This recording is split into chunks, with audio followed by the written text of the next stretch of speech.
नमस्कार, सौरभ द्विवेदी नाम है हमारा और आप देख रहे हैं लल्लन टॉप का वीकली पॉलिटिकल शो नेता नगरी। नेता नगरी में आज 3 खंड होंगे। पहले में हम बात करेंगे 15 अगस्त प्रधानमंत्री नरेंद्र मोदी का भाषण और उस पर आ रही प्रतिक्रियाएं, अलग अलग राज्यों में इस उत्सव के ब्यौरे और इनके पीछे अंतर्निहित राजनीति के बारे में। दूसरे चरण में हम बात करेंगे महाराष्ट्र के बारे में, जहां पर पवार खेमे में एक बार फिर से सियासी हलचल है। और तीसरे खंड में चलेंगे चुनावी राज्य छत्तीसगढ़ की तरफ और चर्चा करेंगे वहां पर भाजपा, कांग्रेस और तीसरे मोर्चे की तैयारियों की। तो आइए शुरू करते हैं नेता नगरी। अगर आपको पता चले नेता नगरी के इस पहले सत्र में हमारे मेहमान हैं 2 वरिष्ठ पत्रकार, जिनके नाम हैं क्रमशः राजदीप सरदेसाई और राहुल श्रीवास्तव। आप दोनों का बहुत बहुत स्वागत है और आप दोनों को बहुत बहुत बधाई। आशा भोसले, इस देश की संगीत जगत की लेजेंड, किंवदंती और कमाल की आर्टिस्ट, और राहुल जी ने सवाल सुझाए, राजदीप जी ने उनका इंटरव्यू किया और दोनों मुद्दित हुए और ट्विटर पर, जिसे अब एक्स कहा जाता है, अपनी प्रसन्नता व्यक्त की। कुछ कहना चाहेंगे आप दोनों लोग? नहीं, ऐसा है सौरभ भाई कि आप कहानी पूरी कभी बताते नहीं है। ऐसा नहीं है कि राहुल श्रीवास्तव अगर मैं पूरी कहानी बता दूंगा तो फिर आप लोगों के हिस्से संवाद नहीं आएंगे। नहीं, ऐसा है कि आपने कहा कि राहुल श्रीवास्तव जी ने सवाल दिए और फिर इंटरव्यू हुआ। ये थोड़ा गलत है। मेरी म्यूजिक की जानकारी थोड़ी बहुत है, लेकिन राहुल श्रीवास्तव जी ने बड़ी एक अच्छी बात की। इंटरव्यू के कुछ घंटों पहले उन्होंने मुझे कहा कि एक गाना जरूर आशा जी से गवाइएगा, वो पान खाए सैया, ये गाना जरूर गवाइएगा। राजदीप जी आंख खोलिए, सामने देखिए। आप इतने ध्यानमग्न होके बोल रहे हैं ना, बिल्कुल हमें वाजपेयी जी की याद आ गई। बोलिए। हाँ, पान खाए सैया हमारे। देखिए, अब आप वाजपेयी जी से मेरी तुलना मत कीजिए। नहीं, मैं नहीं कर रहा हूं प्रभु। मैं आपने आंख मूंद के बात कर रहे थे, इसलिए मुझे ध्यान आ गया जी। लेकिन ऐसा है कि राहुल जी ने मुझे सुझाव दिया कि एक गाना उनका पसंदीदा है आशा भोसले जी का, जो है पान खाइयो सैया, और उसको जरूर गवाइएगा आशा भोसले से। तो मैंने वो किया। इंटरव्यू में उनका नाम, राहुल जी का नाम भी लिया, जैसे आपकी फरमाइश उनकी फरमाइश थी, और उनका राहुल जी की ख्वाहिश थी कि मैं उनका ऑटोग्राफ लूं। तो आशा जी ने बड़े अदब से वो ऑटोग्राफ उनको दिया। टू माय डियर राहुल, इस तरह से दिया है आशा भोसले जी। और रिमार्केबल वुमन, आप सोचिए अगले महीने 90 साल की होने वाली है और इतना उनमें जोश है, एनर्जी है। अगले महीने 2 घंटे की कॉन्सर्ट करने जा रही है और सब पूरी इंसाइक्लोपीडिया की तरह है। 1943 में पहला मराठी गाना, 1945 में पहला हिंदी गाना, और सबसे जो मेरे लिए जो कहानी है, जो जिंदगी की कहानी है, कि 1947 में एक ही दिन पर जब वो रिकॉर्डिंग स्टूडियो जाते हैं, आशा भोसले और किशोर कुमार जी, कि उनको रिजेक्ट किया जाता है। उस रिकॉर्डिंग स्टूडियो ने रिजेक्ट किया उनको कि आपकी आवाज उस तरह से नहीं है, या आपके बोल सही नहीं है, जिस तरह से आप बोलते हैं वो सही नहीं है, और उनको रिजेक्ट किया गया। आप सोचिए कि क्या जमाना होगा कि आशा भोसले जी और किशोर दा को एक ही दिन में कोई भी रिजेक्ट कर सकता है। तो ये कहानी थी, लेकिन पूरा बहुत दिनों के बाद तसल्ली से इंटरव्यू करने में मजा आया। अगर ये डिजिटल होता, लल्लन टॉप होता, तो 2 घंटे तक चलाते।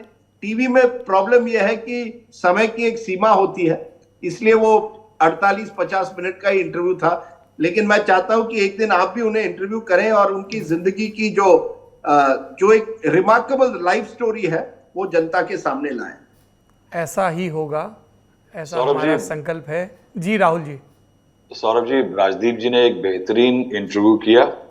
यानी 15 अगस्त में 4 चांद लग गए। 90 साल की आशा ताई और कॉन्सर्ट, और राजदीप जी का उसमें जो सुरीला गान था, मैं उस पर कोई टिप्पणी नहीं करूंगा क्योंकि मैं इनके एहसानों के बोझ के नीचे दबा हुआ हूं।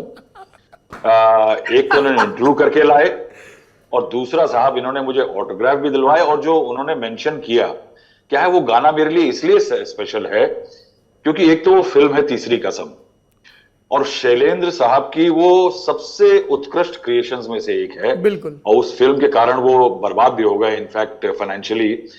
और उसमें वहीदा जी हैं।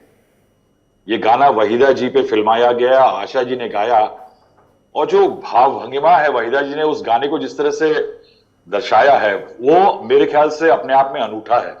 और जो वो आशा जी ने वो जो जिसे कहते हैं ना नोट पकड़ना, कि जो पुराने टाइम में जिन्हें गांव गांव जाके गाना बजाना करती थी माई लोग कहते थे जिन्हें, वो उनका एक हल्का सा डिसमिसिव टोन जो होता है वो वहीदा जी ने दर्शाया है और आशा जी के गाने में वो लगता है। बहुत रिमार्केबल गाना है। तो राजदीप जी ने वो मेरे लिए 3 लाइनें जो गवा दी, तो ना तो मैं 1.5 समोसे का जिक्र करूंगा, ना जो आगे मिलने वाले मोदक हैं उनका जिक्र करूंगा, ना मैं कभी कहूंगा कि राजदीप जी खाना नहीं खिलाते। मैं ऐसी बातें अब कभी नहीं करूंगा।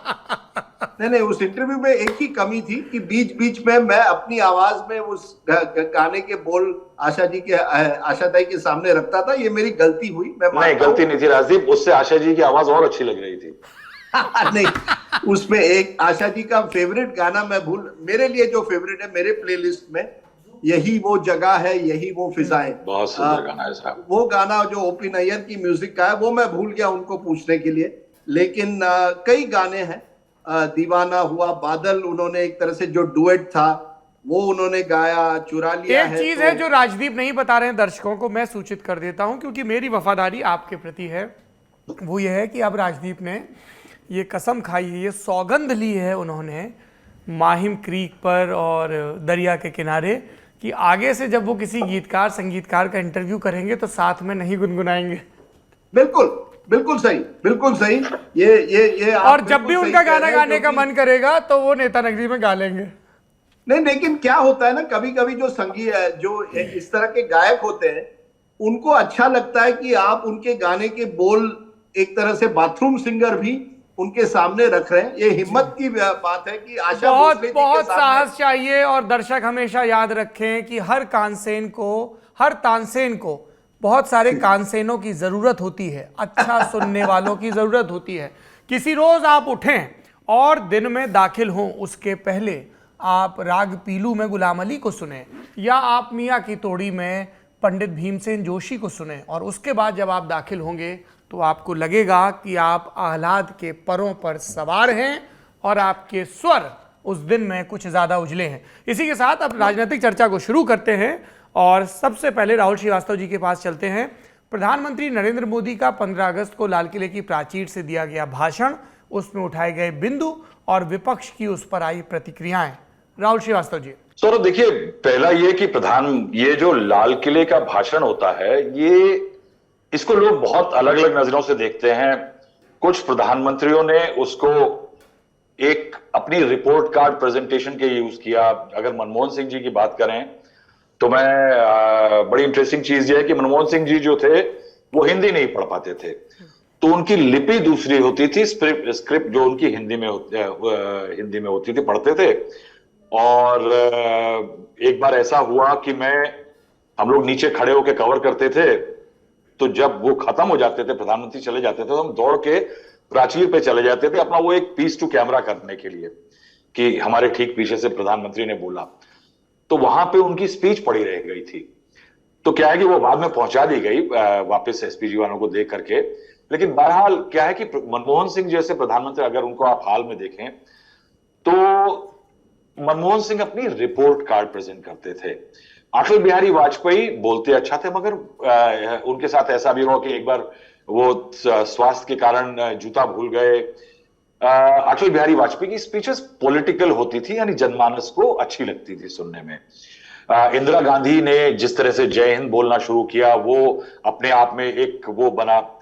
प्रधानमंत्री की स्पीचेस देखें तो मैं उनकी एक स्पीचेस, नरेंद्र मोदी की स्पीचेस में एक एलिमेंट जो इंटरेस्टिंग या पॉजिटिव कहूंगा कि लाल किले के प्राचीर से नरेंद्र मोदी ने ऐसी बातें करनी शुरू करी जो कि इस देश के इतिहास में प्रधानमंत्री क्या नेता बोलते नहीं थे, यानी उसके बारे में बात नहीं की जाती थी। वो ऐसी बातें मानी जाती थी कि जो कि लोग ड्राइंग रूम्स में भी बात नहीं करते। टॉयलेट्स, सैनिटरी नैपकिन्स, अपने बेटों को लगाम लगाइए, देश को अपील करना। एक ऐसा देश जहां पे पुरुष प्रधान इतना ज्यादा है कि लड़की बोझ है या बहू बोझ है, उसका स्टेटस सेकंड ग्रेड सिटीजन का होता है, वहां लाल किले के प्राचीर से सोशल मैसेज देना, वो एक बड़ा इंटरेस्टिंग फिनोमिना है। कास्ट डिस्क्रिमिनेशन के बारे में, जाति विभेद के बारे में बोलना, बलूचिस्तान के बारे में प्रधानमंत्री नरेंद्र मोदी ने बोला। तो अगर आप उनकी स्पीचेस का आकलन शुरू से करें तो पॉलिटिकल इस्तेमाल भी उन्होंने किया। देखिए 2014 में प्रधान सेवक का जो कॉन्सेप्ट था वो बड़ी इंटरेस्टिंग तरीके से इंप्रूव किया, क्योंकि ऑपोजिशन का एक कहना था कि एक सरकार आई है जिसके पास अच्छे नंबर्स हैं 30 साल के बाद, जैसे राजदीप हमेशा कहते हैं कि एक लंबे अंतराल के बाद एक ऐसी सरकार बन रही थी जिसके पास अपने नंबर्स थे, तो प्रधान सेवक का कॉन्सेप्ट लाए। उसके बाद भागीदारी का जो कॉन्सेप्ट है वो लेकर के आए, जनधन योजना का इंट्रोडक्शन हुआ, क्लीन इंडिया का बातचीत हुई 2 अक्टूबर के लॉन्च प्रोग्राम की, टॉयलेट्स इन स्कूल्स की बात हुई, 2015 में स्टार्टअप इंडिया की बात हुई, stand up India, electrification for all villages की बात हुई 1000 दिनों में, टीम इंडिया की 125 करोड़ लोग मिलकर काम करेंगे, ओपी की बात हुई, हाउसिंग फॉर ऑल की बात हुई, 2016 में पेंशन, 2017 में डबल फार्मिंग कम ब्लैक मनी जो उनका पेट पीव बन गया था 2016 के नोट बैन के बाद, 2018 में गगनयान की 2024 तक एक हिंदुस्तानी स्पेस में होगा, 2018 में भी 19 में भी उन्होंने ओपन डेफिकेशन जैसे इश्यूज उठाए, सीडीएस की पोस्ट अनाउंस करी, 2020 में नेशनल इंफ्रास्ट्रक्चर पाइपलाइन की बात करी 110 लाख करोड़ की, 2021 में 16 करोड़ का गति शक्ति आया, 2022 में आजादी का अमृत महोत्सव आया, पंच प्राण आया, जय जवान जय किसान जय विज्ञान जय अनुसंधान आया। अब अगर इन स्पीचेस को देखें तो टेक्निकली अगर आप देखें तो प्रधानमंत्री के पास पॉलिटिको सोशल या एक रिपोर्ट कार्ड प्रेजेंट करने का, मैसेजिंग का 10 मौके थे, 10वां एग्जॉस्ट कर चुके हैं। अब 2018 में अगर मैं उनकी स्पीच करूं चुनाव के ठीक पहले, तो वो स्पीच जो थी वो बहुत पॉलिसी ओरिएंटेड, उसमें एक सेंस ऑफ पॉजिटिविटी था, और गगनयान की बात थी, जन आरोग्य की बात थी, वो उन्होंने कहा था कि हम बदल रहे हैं तस्वीरें देश की, औरतों को जो कि शॉर्ट सर्विस कमीशन में आती थी महिलाएं, उनको परमानेंट कमीशन की बात करी गई इंडियन आर्म फोर्सेस में। लेकिन अगर आप इस बार का अगर मैसेज देखें तो एक बड़ी तल्ख जो चीज दिखी, यानी रिपोर्ट कार्ड थी इसमें भी, जो उन्होंने 10 साल में अचीव किया है वो, उसकी एक लंबी फेहरिस्त उन्होंने प्रेजेंट करी। अगर इस देश में मकान बने हैं या लोगों के लिए नलके पहुंचे हैं या गैस कनेक्शन पहुंचे हैं, ये तमाम चीजें उसके अंदर उनकी स्पीच में थी।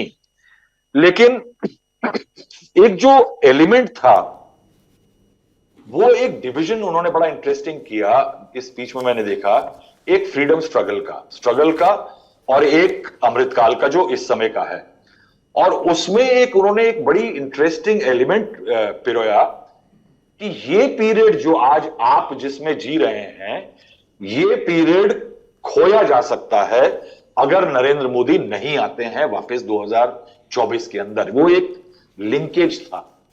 आज तक जो बात चुनावी रैलियों में कही जाती थी कि मोदी है तो मुमकिन है, ये कॉन्सेप्ट जो हुआ करता था पॉलिटिकल रैलीज का, बीजेपी के कैंपेन मटेरियल का, बीजेपी के नेताओं के भाषण का या मैनिफेस्टोज का, वो कॉन्सेप्ट जो वो लाल किले के प्राचीर पे आ गया, किस तरह से पर्सनलाइज किया उन्होंने, और कि वो जो बदलाव हो रहे हैं इस मोदी रिजीम में वो मोदी के कारण है। आपने देखा होगा कि मोदी वर्ड का इस्तेमाल जो है वो काफी ज्यादा बार आया।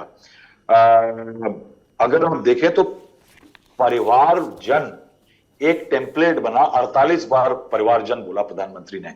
वो एक सटल मैसेज था देश के लोगों को कि मैं तुमसे डायरेक्टली आपको एड्रेस कर रहा हूं, और उसी परिवार जन को वो लेकर के परिवारवाद के कॉन्सेप्ट पे ले आ गए। उन्होंने कहा कि डायनेस्टी और करप्शन जैसी ऐसी चीजें हैं, परिवारवाद जैसी, जो कि भ्रष्टाचार के अलावा जो कि देश के लिए एक एपिक प्रॉब्लम है जिसको रिजॉल्व करना बहुत जरूरी है। अगर आप, मुझे वर्चुअली मैसेज ये था कि वोट नहीं देते हैं तो इस तरह की शक्तियों को आप जो रुकावटें बनती हैं, ये प्रवृत्तियां जो हैं, समाज में व्यवस्थाएं जो हैं, ये दोबारा हावी हो जाएंगी। और एक लाइन जो उन्होंने क्लियर करी इस बार की, अगली बार मैं 15 अगस्त 2024 को यहां से प्रगति की सफलता और गौरव गान को प्रस्तुत करूंगा, वर्चुअली सेइंग कि मैं अगली बार भी आपको इस तरह का भाषण यहीं से देता हुआ दिखाई दूंगा। मैं कहूंगा कि प्रधानमंत्री नरेंद्र मोदी की अगर मैं भाषण देखूं तो एक सेंस ऑफ पॉलिटिकल अवेयरनेस की कुछ वे कर रहा है उनके दिमाग पे। नहीं तो वो नरेंद्र मोदी का एक फ्लुएंट चार्ट होता था जिसमें वो क्या कर रहे हैं, क्या विजन है, उसको अनफोल्ड किया करते थे। यानी make in India, make for India, इस तरह की क्लीन इंडिया, ये कॉन्सेप्ट लॉन्च होते थे। वो एक थिंकिंग होती थी कि वो मेरे अगले साल में, आने वाले दिनों में मेरी सोच कहां जा रही है, मेरी सरकार की या मेरी पॉलिसीज की।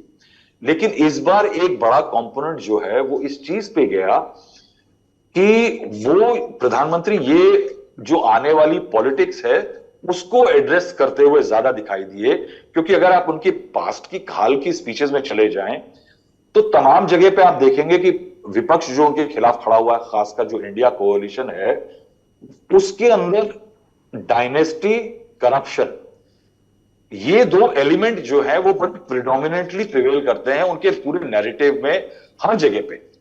तो वो नैरेटिव लाल किला पहुंच गया। तो लाल किले के प्राचीर से जब प्रधानमंत्री इन पॉलिटिकल एलिमेंट्स का इस्तेमाल करता है तो कहीं ना कहीं उन पॉलिटिकल एलिमेंट्स कितना ज्यादा सरकार की पॉलिसीज पे वे कर रहे हैं या सरकार के माइंडसेट पे वे कर रहे हैं, वो बहुत इंडिकेटिव हो जाता है।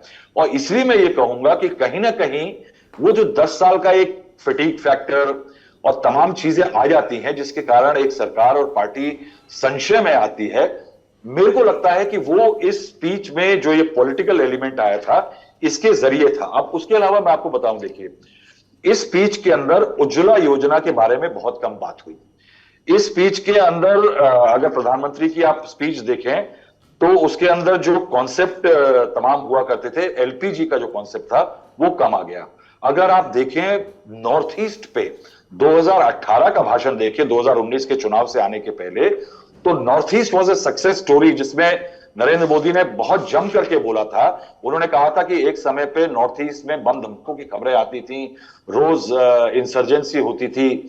मेघालय और त्रिपुरा का उन्होंने बात करी कि कैसे arm forces special powers act हटाया गया। जम्मू एंड कश्मीर का जिक्र था जैसे अटल बिहारी वाजपेयी की बात थी। तो नॉर्थ ईस्ट का जो फोकस था कि किस तरह से पहले नॉर्थ ईस्ट को देश की मुख्य धारा से दूर माना जाता था, मगर आज उनके शासन ने 2018 आते आते 4 सालों में दिल्ली को नॉर्थ ईस्ट की दहलीज पे खड़ा कर दिया है। ये एक कॉन्सेप्ट था। वो मणिपुर के कारण जो है, वो मणिपुर के जो इंसिडेंट्स है उसके कारण मेरे को लगा कि वो गायब हो गया।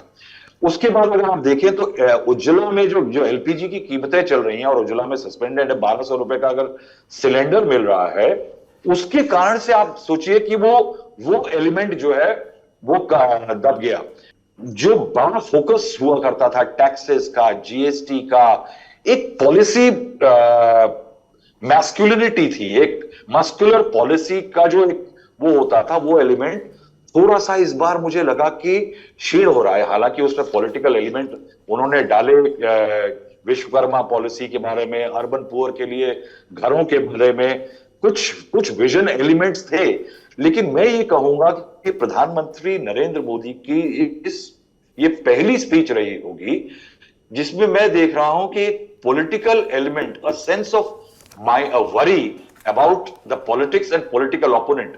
तो उन्होंने पॉलिटिकल ओपोनेंट्स जो हैं उनको टारगेट किया इस स्पीच में कंप्लीटली। जो 3 टेम्पलेट उन्होंने दी, भ्रष्टाचार, परिवारवाद वगैरह, उसको, ये एलिमेंट मेरे लिए सबसे इंटरेस्टिंग रहा। जी, मैं आपके पास लौटूंगा, पर यहाँ ये रेखांकित करने वाली बात है कि प्रधानमंत्री 15 अगस्त के भाषण में, अपने 10वें भाषण में परिवारवाद और तुष्टीकरण का जिक्र कर रहे थे। ऐसे में आलोचकों ने यह सवाल पूछा है कि क्या अब 2024 में भारतीय जनता पार्टी परिवारवाद से पूरी तरह मुक्त हो जाएगी? यदि खुद नरेंद्र मोदी की मंत्रिपरिषद की बात करें तो राजनाथ सिंह देश के रक्षा मंत्री हैं, उनके बेटे पंकज सिंह विधायक हैं, बृजभूषण शरण सिंह कैसरगंज से सांसद हैं, उनके बेटे प्रतीक भूषण विधायक हैं, देवेंद्र फडणवीस महाराष्ट्र में उप मुख्यमंत्री हैं, उनके पिता भी एमएलसी रहे हैं। और इस तरह की एक लंबी सूची है जिसमें पीयूष गोयल एक कद्दावर मंत्री हैं, उनके पिता बीजेपी में बड़े नेता रहे, कोषाध्यक्ष के पद पर रहे। तो ये सूची है जो गिनाई जा रही है और पूछा जा रहा है कि क्या 2024 में इस पैमाने को ध्यान में रखते हुए और विनेबिलिटी फैक्टर को किनारे रखते हुए पार्टी पूरी तरह से अपने आप को परिवारवाद से मुक्त कर लेगी? सवाल ये भी पूछा जा रहा है कि परिवारवाद से उनका आशय सिर्फ कांग्रेस के गांधी परिवार के वर्चस्व वाले परिवारवाद से है या क्षेत्रीय दलों से है, क्योंकि भारतीय जनता पार्टी की सहयोगी अकाली दल है, वो सहयोगी अकाली दल थी जिससे पर्दे के पीछे बातचीत चल रही, लंबे समय तक गठजोड़ रहा, वहाँ पर बादल परिवार का ही वर्चस्व रहा है। शिवसेना के साथ गठजोड़ था, जहाँ पर उद्धव ठाकरे परिवार का गठजोड़ रहा है।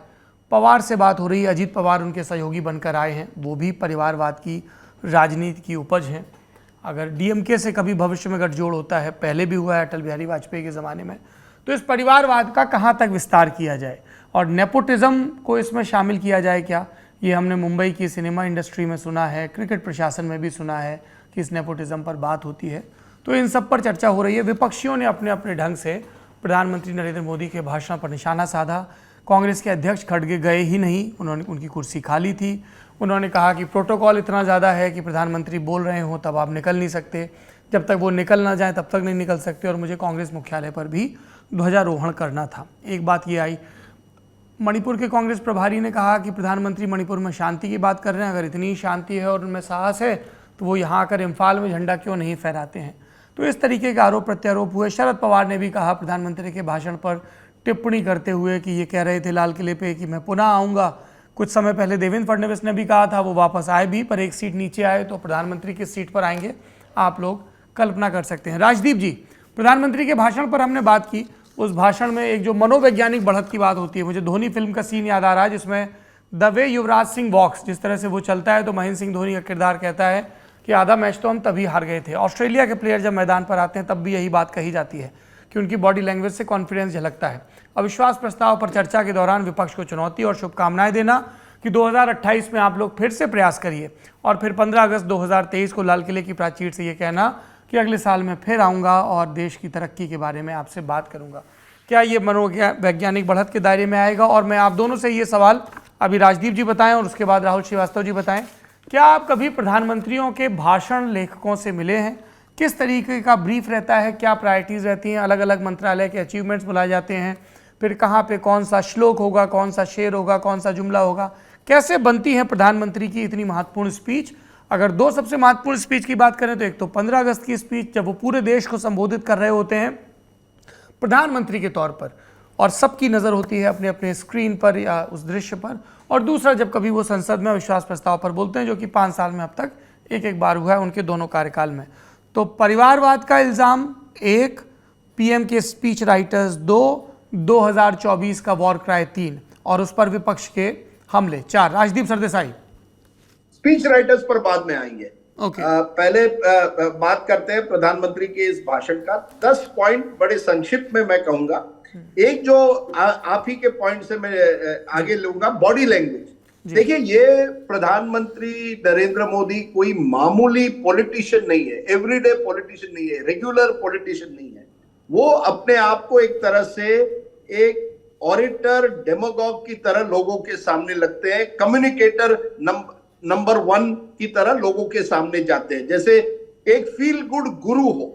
जब वो निकलते हैं उस मैदान में, तो आपने कहा मनोवैज्ञानिक दबाव हो सकता है, लेकिन वो नेता पहले हैं, और नेता होने की वजह से वो हमेशा अपने वोटर को लुभाने की कोशिश में लगे रहते हैं। ये उनमें और डॉक्टर मनमोहन सिंह में सबसे बड़ा फर्क है। Doctor Manmohan Singh bureaucrat politician थे, मोदी जी जो है वो रेबल राउजर पॉलिटिशियन है कि जनता को कैसे उत्साहित करना है, जनता के साथ कैसे कनेक्ट करना है, उस पर उनका ध्यान हमेशा रहा। और पिछले 10 सालों से जितनी भी स्पीचेस उन्होंने, भाषण उन्होंने रेड फोर्ट से की है 15 अगस्त को, वो एक पॉइंट उनका हमेशा नजर आता है कि जनता के साथ किस बात पर मैं किस तरह से कनेक्ट रह सकता हूं। तो ये उनमें और मनमोहन सिंह जी में बड़ा फर्क है। मनमोहन सिंह जी के लिए ये इलेक्शन स्पीच नहीं हुआ करती थी, एक रिपोर्ट कार्ड था। मोदी जी के लिए ये केवल कोई रिपोर्ट कार्ड नहीं है, पर मैं जनता को किस तरह से उत्साहित कर सकता हूं,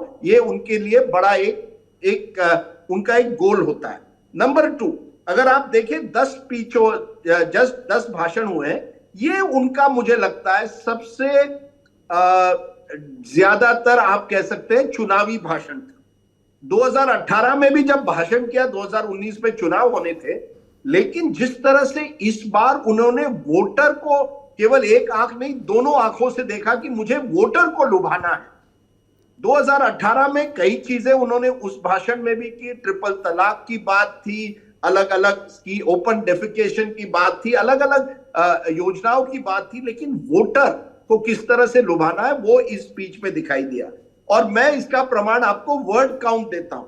वर्ड काउंट में 90 मिनट की स्पीच में प्रधानमंत्री परिवारवाद, जो शब्द आपने अभी इस्तेमाल किया, 12 बार इस्तेमाल करते हैं, भ्रष्टाचार 11 बार और तुष्टीकरण अपीसमेंट 8 बार। ये सौरभ मुझे लगता है 2024 का एक नैरेटिव प्रधानमंत्री ने सेट किया है कि ये मेरी त्रिशूल रहेगी, परिवारवाद, करप्शन और अपीसमेंट। आप अब कह सकते हैं कि 2014 में जब प्रधानमंत्री ने इसी तरह से भाषण किया था, ना खाऊंगा ना खाने दूंगा, तब वो फर्स्ट टाइम प्रधानमंत्री बने थे, पहला साल था, तब लोग कहते थे हाँ प्रधानमंत्री भ्रष्टाचार के खिलाफ मुहिम चलाएंगे। अब जब वो 2023 में कहते हैं और फिर उन्हीं पार्टियों के साथ समझौता करते हैं जिनको आपने कहा था कि ये पार्टियां भ्रष्टाचार से लिप्त हैं, तो सवाल उठेंगे ही कि क्या वाकई आप भ्रष्टाचार के खिलाफ लड़ाई कर रहे हैं या केवल अपनी राजनीति या चुनावी रणनीति के लिए भ्रष्टाचार के खिलाफ लड़ाई कर रहे हैं। उसी तरह से परिवारवाद का आपका पॉइंट है, क्या ये केवल गांधी परिवार को एक तरह से कटघरे में रखने के लिए कर रहे हैं? क्योंकि आपकी पार्टी में भी कई ऐसे नेता आए हैं या हैं जो परिवार से जुड़े हुए हैं, राजनीतिक परिवार से। तो ये जो 2014 और 23 में एक बड़ा फर्क है, लेकिन ये त्रिशूल है प्रधानमंत्री की 2024 की चुनाव के लिए। इसके विपरीत आप देखेंगे मणिपुर शब्द केवल 5 बार इस्तेमाल होता है, ऑलमोस्ट ऐसा लगता है एक औपचारिकता है। मुझे नहीं लगता कि प्रधानमंत्री उन चीजों पर बात करना चाहते हैं जहां वो अनकंफर्टेबल है। इसीलिए जैसे राहुल श्रीवास्तव ने कहा, उज्ज्वला योजना के बारे में ज्यादा बात नहीं होती जब एलपीजी के दाम बढ़े हैं, ना ही मणिपुर पर बात होती है, क्योंकि वहां सिचुएशन अभी ऐसी है कि कोई सॉल्यूशन इस समय प्रधानमंत्री जनता के सामने नहीं दे पा रहे। चौथी बात, नरेंद्र मोदी जी पहले सभी भाषणों में जब पॉज लेते थे वर्ड यूज करते थे मित्रों। अब मित्रों से आप कहते हैं परिवारजन। 48 बार आपने ये वर्ड यूज किया, यानी आप दिखाना चाहते हैं अब वो जो है आप एक तरह से परिवार के हेड बन गए हैं। मेरा ये देश परिवार है और मैं एक तरह से प्रधानमंत्री के हूं, न केवल प्रधान सेवक हूं, लेकिन एक तरह से मैं परिवार का हेड हूं और आप सब मेरे परिवार में हैं। 5वीं बात, और यह बहुत महत्वपूर्ण है, प्रधानमंत्री जी ने इस भाषण में सोसाइटी के हर सेगमेंट को लुभाने की कोशिश की। नारी शक्ति या नारियों का नाम, विमेन पावर का 35 बार नाम लिया, किसानों का 11 बार, युवकों का 12 बार, गरीब 10 बार और मिडिल क्लास 9 बार, जिसमें से 2 बार नियो मिडिल क्लास का जिक्र होता है। यानी कोई भी सेक्शन आप नहीं छोड़ रहे हैं, क्योंकि आप जानते हैं चुनाव है, हर सेक्शन को लुभाना है और विशेषकर महिलाओं को। ये बात आप ध्यान में रखिए कि मुझे लगता है मोदी जी को मालूम है कि महिलाओं के का जो वोट बैंक है वो उनके लिए सबसे बड़ा वोट बैंक रहेगा। हम हिंदुत्व की वोट बैंक करते हैं, लेकिन उससे भी मोर इंपॉर्टेंट, ज्यादा मुझे लगता है ज्यादा महत्व है महिलाओं का वोट बैंक, और उसी पर उनकी नजर है। छठा जो था, हर उनके भाषण में वो कई नई स्कीम अनाउंस करते हैं, stand up India, startup India, शुरुआत में स्वच्छ भारत 2014 में, इस बार विश्वकर्मा स्कीम, जो वो कहते हैं कि हमारे जो आर्टिजन्स है, जो क्राफ्ट्समैन है, उनको हम, जो कारीगर है, उनको हम टारगेट करेंगे। इसमें भी महत्व है क्योंकि उसमें ज्यादातर जो लोग हैं ओबीसी समाज से आते हैं, और ये बहुत इंपॉर्टेंट फैक्टर है। मोदी जी जानते हैं कि ओबीसी जो है समाज जो है वो उनकी ताकत है। 7वीं बात, एक वर्ड यूज होता है 43 बार, सामर्थ्य, और संकल्प 19 बार। यानी कहीं ना कहीं प्रधानमंत्री देश को कह रहे चलिए कॉल टू एक्शन, हम साथ में काम करते हैं। ये उनकी एक तरह से आप कह सकते हैं ताकत है, खूबी है कि वो बार बार अपना नाम तो लेते हैं कि मोदी जी की कमिटमेंट है कि हम करप्शन को दूर करेंगे। ये मोदी जी की कमिटमेंट है कि देश को दुनिया का तीसरी बड़ी आर्थिक शक्ति करेंगे। तो खुद का नाम लेते हैं लेकिन जनता को जोड़ते हैं कि आपका संकल्प, आपका सामर्थ्य, तो एक कॉल टू एक्शन होता है। 8वीं बात जो मैंने कहा, इंडिया को टॉप 3 इकोनॉमीज में लाना, मोदी जी की कमिटमेंट, 4 बार खुद का नाम लेते हैं। मुझे नहीं लगता इसके पहले किसी भी प्रधानमंत्री ने अपना नाम लिया है इंडिपेंडेंस डे स्पीच में कि वाजपेयी जी ये करेंगे या मनमोहन सिंह जी ये करेंगे या मैं नेहरू आपको वादा देता हूं, इंदिरा गांधी, किसी ने ये नया नाम लिया। मोदी जी एक तरह से पर्सनलाइज करते हैं हर चीज को। उन्होंने कहा हाउ वी परफॉर्म इन अमृतकाल, किस तरह से हम अमृतकाल में जो शब्द 11 बार इस्तेमाल हुआ वो देश का 1000 साल के लिए भविष्य दिखाएगा। यानी आप एक सपना लोगों के सामने अभी भी रख रहे हैं, एक ड्रीम मर्चेंट की तरह। नंबर 9 जो आपने बात की, मैं एक बार फिर 2024 में लौटूंगा। अब आप मुझे बताइए, मुझे नहीं मालूम किसी और प्रधानमंत्री ने ये कभी रेड फोर्ट से कहा है कि डोंट वरी कि 2024 में मैं यहीं से भाषण दूंगा। और इससे जुड़ा हुआ जो आपकी बात सौरभ, कि देवेंद्र फडणवीस ने भी ये कहा था 2019 महाराष्ट्र चुनाव के पहले, मी पुन्हा येणार, मैं फिर से आऊंगा। अब यही बात अगर जब मोदी जी कहते हैं, क्योंकि वो बॉडी लैंग्वेज की तरह मनोवैज्ञानिक दबाव जिसकी बात आपने की अपने अपोनेंट्स पर लगाते हैं, ये उसका पार्ट है कि आप ये छोड़िए, आएगा तो मोदी ही, मोदी है तो मुमकिन है। ये जो अपने उनके जो सोशल मीडिया वॉरियर्स हैं, उसी की तरह मोदी जी भी यही बात कह लेते हैं, लेकिन अपने इंडिपेंडेंस डे भाषण में। नंबर 10 और आखिरी बात, कहीं भी नौकरियों का, जब युवाओं की बात की, लेकिन नौकरियां कैसे आएंगी? जो एक समय में प्रॉमिस किया गया था कि इतने लाखों की नौकरियां आएंगी, उसके बाद में कोई जिक्र नहीं। महंगाई बढ़ी है, उसके बाद में बहुत कम जिक्र, 5 बार बात हुई, लेकिन ऐसा नहीं कि मैं दाम कम करूंगा, तुरंत कम करूंगा। मुझे लगता है 10 साल बाद मोदी जी अपनी कमजोरियां जान गए हैं और अपनी शक्तियां जान गए हैं। उनका जोर अपनी शक्तियों पर होता है। वो ग्लास को हमेशा हाफ फुल लेकर अपने भाषण करते हैं, कभी भी आपको निराश नहीं करेंगे। आज मैं सुबह, सौरभ, बड़ी इंटरेस्टिंग है कि मैं जवाहरलाल नेहरू के भाषण सुन रहा था वॉक पे, 1948, 1950, 51। उसमें से ऐसा लगता है जैसे नेहरू जी लेक्चर दे रहे हैं भारतवासियों को कि आपको ये करना होगा, वो करना होगा, देश कमजोर है, आपको उसे आपको आजादी क्या है ये जानना होगा, ये सब बातें रख रहे थे। तो वो एक तरह से एक अलग युग था। इस युग में Modi ji feel good factor लेके आए। वो दिखाना चाहते कि भारत का समय आ गया है और मैं उस समय का इस्तेमाल करके इस देश को आगे लेकर जा रहा हूं। तो that is the difference between Modi और जो उनके पहले जो प्रधानमंत्री बने।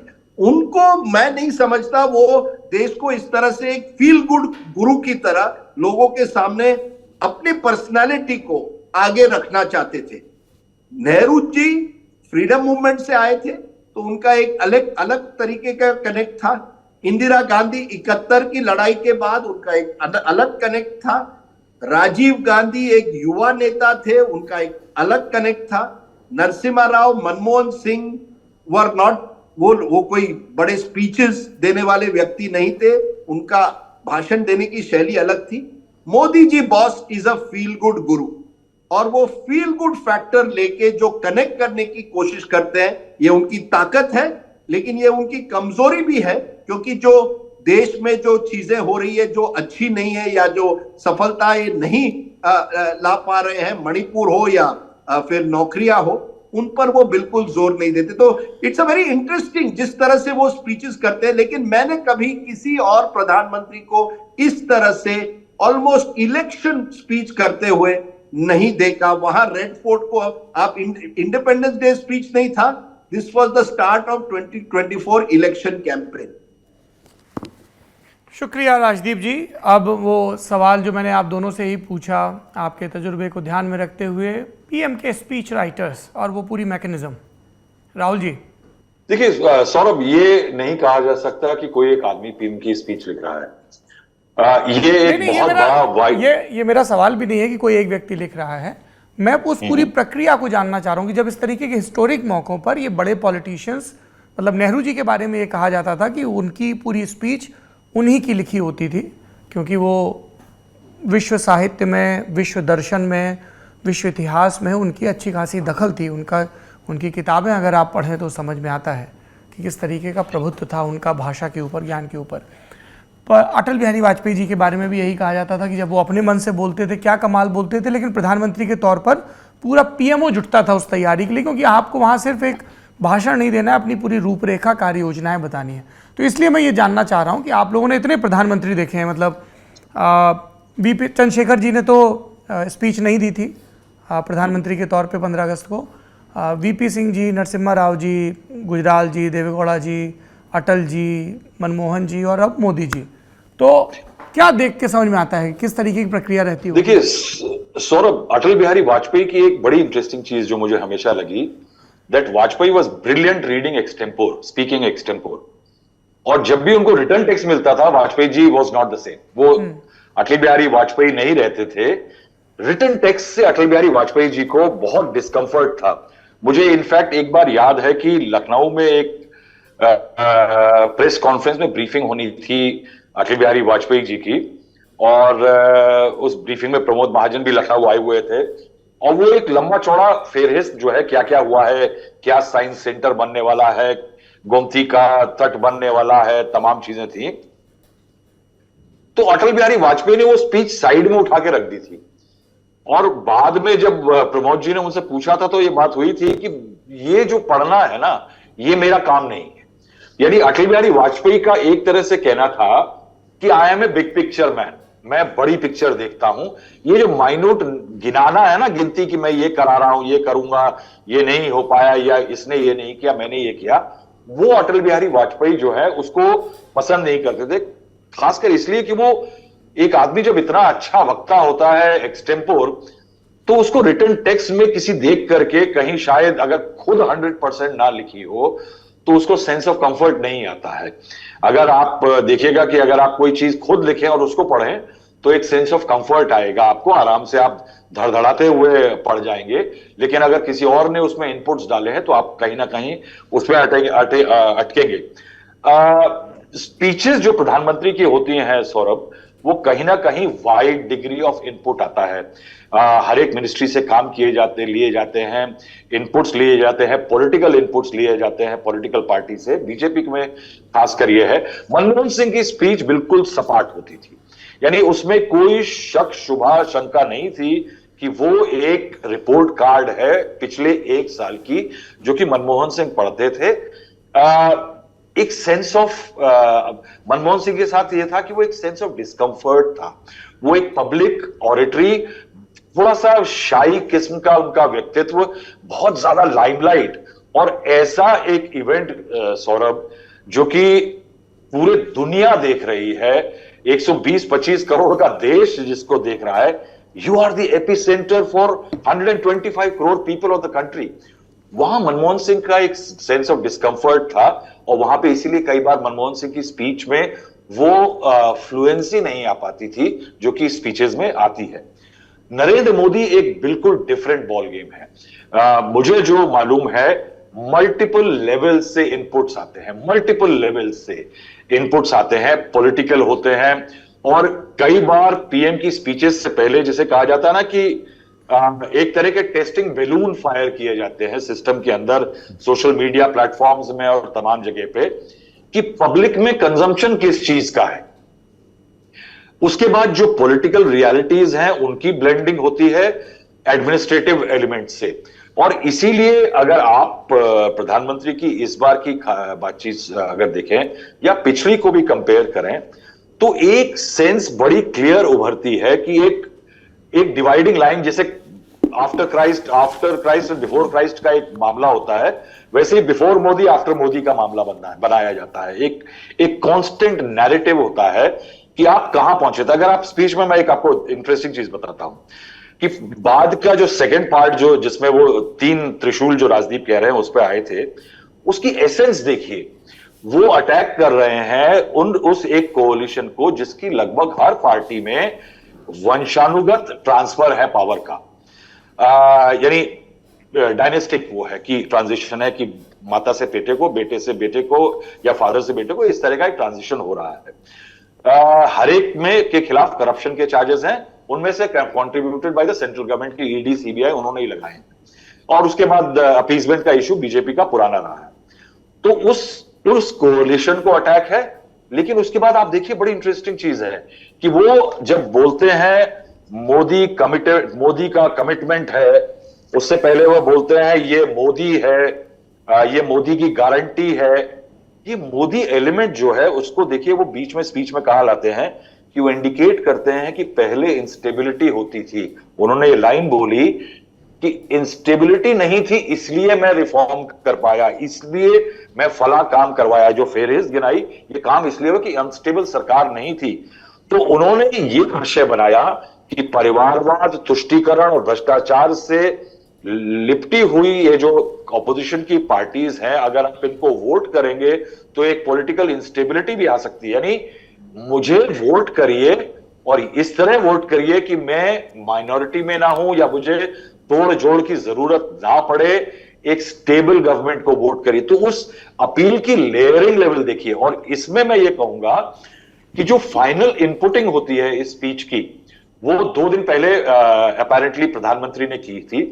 और ये जो टचेस हैं, मोदी कहां पे मोदी एलिमेंट यूज करना है, किस तरह से गवर्नेंस और पॉलिटिकल इंस्टेबिलिटी जैसे एलिमेंट्स को लिंकेजेस क्रिएट कर रहे हैं, ये यूजली जो इनपुट्स हैं, ये सारे जो फीडबैक आती है उसको लेने के बाद प्रधानमंत्री नरेंद्र मोदी खुद उसके अंदर डालते हैं। ये जो एलिमेंट है कि फाइनल जो रूपरेखा, ब्रॉड पॉलिटिकल मैसेजिंग, जैसे राजदीप कह रहे हैं जनता से डायरेक्ट, जो परिवार जन एलिमेंट आया, जिसको 48 बार बोला गया, और परिवारवाद जो एक सटल मैसेजिंग है उसके जरिए कि परिवार जन परिवारवाद, मैं आपके परिवार से, ये सिर्फ अपने परिवार के लिए ये लोग मेरे ओपोनेंट्स जो हैं, ये मैसेजिंग जो ये पॉलिटिकल फाइन प्रिंटिंग की जाती है, ये नरेंद्र मोदी खुद करते हैं यूजुअली। और इसके लिए एक इंटरेस्टिंग चीज ये है कि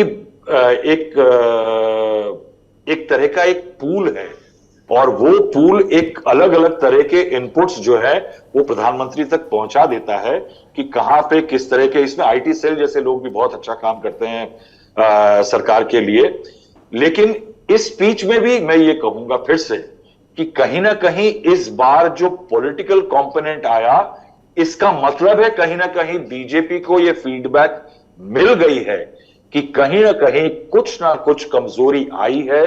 10 साल की जो एंटी इनकम्बेंसी है, एक फटीग फैक्टर है, और ऑपोजिशन का जो यूनिफिकेशन है, जो एक एम्प्लीफिकेशन करेंगे एंटी मोदी वॉइसेस को, वो फैक्टर जो है वो कहीं ना कहीं इसके अंदर समाहित किया गया है। और इसलिए मैं ये कहूंगा कि ये एक सिंगल टेम्पलेट बनाया गया भाषण नहीं होता, ये एक बहुत व्यापक एक मैकेनिज्म, मशीनरी है जो कि इस स्पीच को देती है। उसके बाद प्रधानमंत्री sits on top and gives it the final shape. Thank you Rahul ji, thank you so much for that remark. Rajdeep ji, your closing remark. मैं आपको कुछ इंटरेस्टिंग बातें बताता हूँ स्पीच राइटर्स के बारे में। बताइए सर। आपने राजीव गांधी के टाइम पे मणिशंकर अय्यर जो हुआ करते थे प्रधानमंत्री कार्यालय में, अभी उनकी ऑटोबायोग्राफी भी आ रही है, मतलब उसका पहला खंड आ चुका है 1991 तक का। जी बिल्कुल, उनका, और वो भी 2 पार्ट्स में, एक पार्ट नहीं, ये तो पहला पार्ट आ रहा है। उन्होंने कहा दूसरा पार्ट भी आना है। तो मणिशंकर अय्यर जब लिखने लगते हैं तो मुझे लगता है कि उनकी कोई सीमा नहीं होती कि कितना लिखना है। देखिए, वो प्रधानमंत्री राजीव गांधी की काफी हद तक स्पीच राइटिंग में वो उनका बड़ा एक अहम रोल था। तो उन्होंने बड़ी इंटरेस्टिंग चीज मुझे बताई कि राजीव गांधी एक तरह से पहले प्रधानमंत्री थे जो क्यू कार्ड्स, 80 के दशक में एक कॉर्पोरेटाइज कल्चर आ गया राजीव गांधी के प्रधानमंत्री कार्यालय में, और उस कॉर्पोरेटाइज कल्चर में क्यू कार्ड्स होते हैं, कार्ड होते हैं जिस पर आप एक वाक्य कुछ लिखते हैं और उसके जरिए आप अपना भाषण करते हैं। तो राजीव गांधी को न केवल रिटन भाषण दिया जाता था, लेकिन क्यू कार्ड्स दिए जाते थे कि किस पॉइंट पर आपको एम्फसाइज करना है, कौन सी वो चीज है जो आपको लगता है सबसे महत्वपूर्ण होगी। अब राजीव गांधी की दुविधा यह थी कि he was not a great natural speaker in Hindi. वो मेरी तरह अंग्रेजी में सोचते थे और शायद हिंदी में ट्रांसलेट करते थे। आपको याद होगा उनकी फेमस स्पीच पार्लियामेंट में, नानी याद दिला देंगे, और उस पर काफी बवाल हुआ था। लेकिन मणिशंकर अय्यर का कहना है कि क्यू कार्ड्स हुआ करते थे। इंदिरा गांधी अलग थी। इंदिरा गांधी खुद, और मुझे लगता है वहां उनकी एक तरह से आप तुलना मोदी जी के साथ कर सकते हैं कि उन्होंने एक टीम बनाई थी, और वो टीम कई ड्राफ्ट्स उनके सामने रखती थी। उसमें HY शारदा प्रसाद जो उनके प्रेस एडवाइजर थे, कुछ सालों के लिए BG वर्गीस जो पुराने एडिटर थे वो भी उनके टीम में थे। कई व्यक्ति उनके जो टीम में थे वो उनको इनपुट्स देते थे, स्पीच ड्राफ्ट करते थे और एक बैक एंड फोर्थ होता है कि इंदिरा गांधी को आप स्पीच दिखाते हैं, मिसेस गांधी वापस करती थी, लेकिन वो काफी मेहनत से वो स्पीचेस बनते थे। नेहरू जी जैसे आपने कहा, उनको अपनी राइटिंग स्किल्स में बहुत उनको लगता था कि उनके राइटिंग स्किल्स इतने अच्छे हैं, उनको कोई स्पेसिफिक स्पीच राइटर की जरूरत नहीं है। नरसिम्हा राव और उसके बाद क्या हुआ कि मुझे लगता है कि जो प्रधानमंत्री थे उन्होंने ये आउटसोर्स कर दिया ज्यादातर। वाजपेयी जी तो अलग थे, वो एक शायर भी थे, लेकिन बाकी जो, और सुधींद्र कुलकर्णी, उन्होंने कुछ हद तक वाजपेयी जी और अडवाणी जी के स्पीचेस के लिए उन्होंने काफी कुछ मेहनत की। ज्यादातर जो प्रधानमंत्री मोदी जी के पहले रहे थे, फ्रॉम नरसिम्हा राव टू मोदी जी, वो अपने ब्यूरोक्रेट्स को और या स्पीच राइटर को एक तरह से स्पीच आउटसोर्स करते थे। मनमोहन सिंह खास करके पहले 5 सालों में जब डॉक्टर संजय बारू उनके प्रेस एडवाइजर थे, तो बारू जी अलग अलग डिपार्टमेंट, क्योंकि बारू जी जर्नलिस्ट भी रहे थे, अलग अलग डिपार्टमेंट से मंगाते थे कि क्या अचीवमेंट्स रहे हैं, क्या टारगेट्स रहे हैं, और फिर वो स्पीच तैयार करते थे। मनमोहन सिंह जी उसमें इक्का दुक्का कोई बदलाव करते थे, लेकिन ज्यादातर इट वाज आउटसोर्स। वो खुद जो है ना, ये फर्क मुझे लगता है मोदी जी के भाषण में है। मोदी जी अपनी एक तरह से छाप छोड़ना चाहते हैं। मोदी जी अपने भाषणों में एक कुछ चीज हमेशा कहेंगे जो अलग रहेगी। किसी स्पीच राइटर भी शायद उसके बारे में ना सोचे, लेकिन मोदी जी ये बात अपने लोगों के साथ, ये जो परिवारजन जो शब्द है, क्या ये स्पीच राइटर्स ने रखा जो उनकी टीम थी, या ये मोदी जी को लगा कि चलिए अब मित्रों शब्द से हम परिवारजन की तरफ चलते हैं, या जब वो कहते हैं मोदी की कमिटमेंट है। ये जो पर्सनलाइजेशन है, इसमें कोई स्पीच राइटर नहीं है। ये मोदी जी एक तरह से अपने आप को एक परफॉर्मर, मैं हमेशा मानता हूं मोदी जी को आप स्टेज दे दीजिए, वो परफॉर्मर बन जाते हैं। वो एक तरह से he is a master in that kind of stage performance. तो उनको उस तरह से स्पीच राइटर की जरूरत नहीं पड़ती है जितना कई दूसरे प्रधानमंत्रियों को पड़ती थी। लेकिन it has in the past been a team effort, now it is a team effort but with a Modi छाप on it. That is the difference. एक मोदी छाप बन गई है हर उनके स्पीच में। मैंने सुना है कि कई लोग उनको इनपुट देते हैं और उनकी एक पूरी इतनी बड़ी टीम अब पीएमओ में मीडिया लोगों की हो गई है, लेकिन फाइनल जो डिसीजन है कि कौन सा मैं ट्विस्ट दूंगा, वो मोदी जी का खुद का ट्विस्ट होता है। Thank you so much Rahul ji, Rajdeep ji. बढ़ते हैं नेता नगरी के अगले सत्र की तरफ, पर उससे पहले आपके लिए भी एक बात है कि आप हमें कमेंट बॉक्स में बताएं, संवाद करें कि प्रधानमंत्री का लाल किले से दिया गया ये 10वां भाषण, इसके बारे में आपकी क्या राय है और विपक्ष की प्रतिक्रियाओं के बारे में आप क्या सोचते हैं। और सबसे बड़ा सवाल, क्या आपको लगता है कि 15 अगस्त 2024 को भी नरेंद्र मोदी प्रधानमंत्री के तौर पर लाल किले से देश को संबोधित कर रहे होंगे, या कोई और पथ का दावेदार वहां नजर आ सकता है? चर्चा चलती रहनी चाहिए। हम बढ़ते हैं अगले खंड की तरफ, जहां बात करेंगे महाराष्ट्र की राजनीति पर। महाराष्ट्र में विद्वान पत्रकारों से बात करेंगे मेरे सहयोगी निखिल वाट। नेता नगरी के इस सत्र में इस विषय पर चर्चा होगी कि महाराष्ट्र में जो होना था वो हो चुका है, या अब भी कुछ ऐसा है जो घट रहा है। सीक्रेट मीटिंग्स की खबरें बाहर आ रही हैं, जिसमें शरद पवार जो कि चाचा हैं, वो अपने भतीजे अजीत पवार से मिल रहे हैं, और ये मीटिंग्स एक दूसरे के घर पे नहीं, बिजनेस इंटरेस्ट जिन लोगों के हैं उनके घरों पे हो रही है। इस तरह की सूचनाएं आ रही हैं। उन ऑफर्स की सूचनाएं भी आ रही हैं, वो अटकलें सामने आ रही हैं, जिसमें बताया जा रहा है कि अजित पवार के मार्फत सेंटर की ओर से कुछ हिंट्स पास किए गए हैं पवार सीनियर को कि अगर वो सरकार में जुड़ने का फैसला ले लेते हैं, बार बार सरकार को अटैक करना छोड़ देते हैं, तो उन्हें कैसे अकोमोडेट किया जाएगा। और ऑफर बड़ा लुक्रेटिव है, उसमें नीति आयोग तक की बात है। क्या इन अफवाहों में, इन अटकलों में दम है, और ये महाराष्ट्र की मौजूदा राजनीति को कैसे प्रभावित कर रही है? इस विषय पे हम 2 मेहमानों से टिप्पणियां लेने वाले हैं। पहले मेहमान हमारे Rajdeep Sardesai, consulting editor, India today television, और दूसरे मेहमान हमारे, नमस्ते सर, और दूसरे मेहमान हमारे आपसे थोड़ी देर में हमसे जुड़ने वाला है Kamlesh Sutar, editor in chief, लोकशाही मराठी। स्वागत है कमलेश सर आपका भी। राजीव सर, हम पहले आपसे कमेंट्स लेना चाहते हैं। हमें जानना चाहते हैं कि ठीक है, जो टूट होनी थी एमवीए में वो हुई, अजित पवार चले गए, गवर्नमेंट में डिप्टी सीएम भी हो गए। अब शरद पवार तो तभी उनके चाचा थे, अभी भी उनके चाचा हैं, तो इनको मिलने के लिए कोई एक तीसरा वेन्यू क्यों ढूंढना पड़ रहा है? देखिए निखिल, इसके पहले थोड़ी क्रोनोलॉजी समझ लीजिए। करीब मैं समझता हूं साल के शुरुआत से अटकलें लगाई जा रही थी कि अजीत पवार छोड़ रहे हैं एनसीपी, आज नहीं तो कल छोड़ रहे हैं, उनका लगातार संपर्क बीजेपी के साथ है।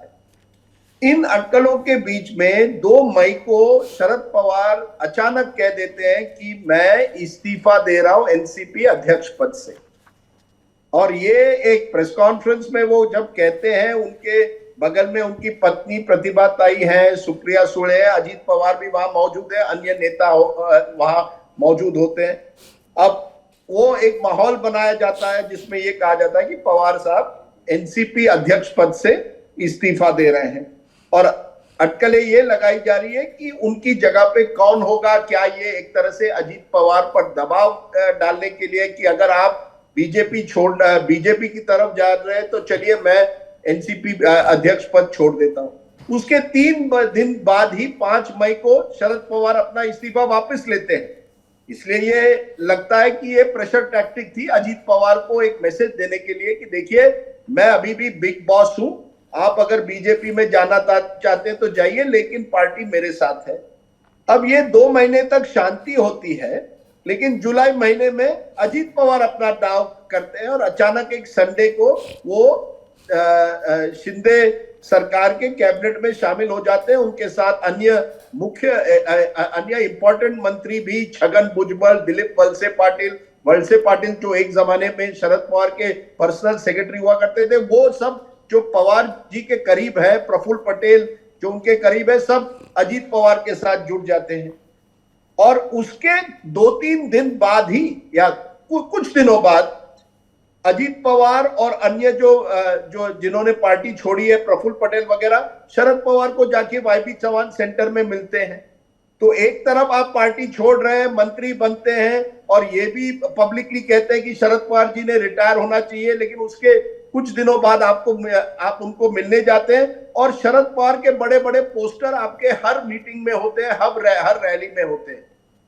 अब उसी एक संदर्भ में पिछले 1 महीने से ऐसी 4 मीटिंगें हुई हैं। यानी देखिए, उद्धव ठाकरे और एकनाथ शिंदे के बीच में जब ब्रेक हुई तो तनातनी थी, इल्जाम हुए, आरोप हुए। यहां क्या हुआ, पहले दिन तो कुछ ना कुछ कहा गया, उसके बाद ऐसा लगा कि जैसे दोनों पक्ष ने एक अग्रीमेंट कर ली है कि हम एक दूसरे पर आरोप प्रत्यारोप नहीं लगाएंगे।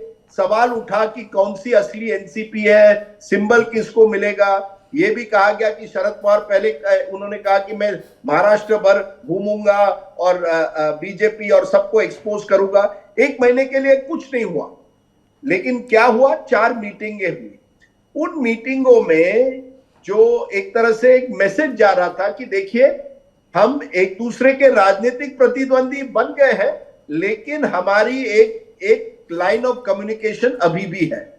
और इसी वजह से ये अटकलें लगाई जा रही कि कहीं ना कहीं क्या ये पवार का डबल गेम है या पावर प्ले है, जिसमें एक तरफ वो एमवीए के साथ है और दूसरी तरफ वो वहीं यानी महाविकास आघाड़ी के साथ है, लेकिन वहीं वो अजीत पवार को भी बिल्कुल किनारे नहीं कर रहे हैं।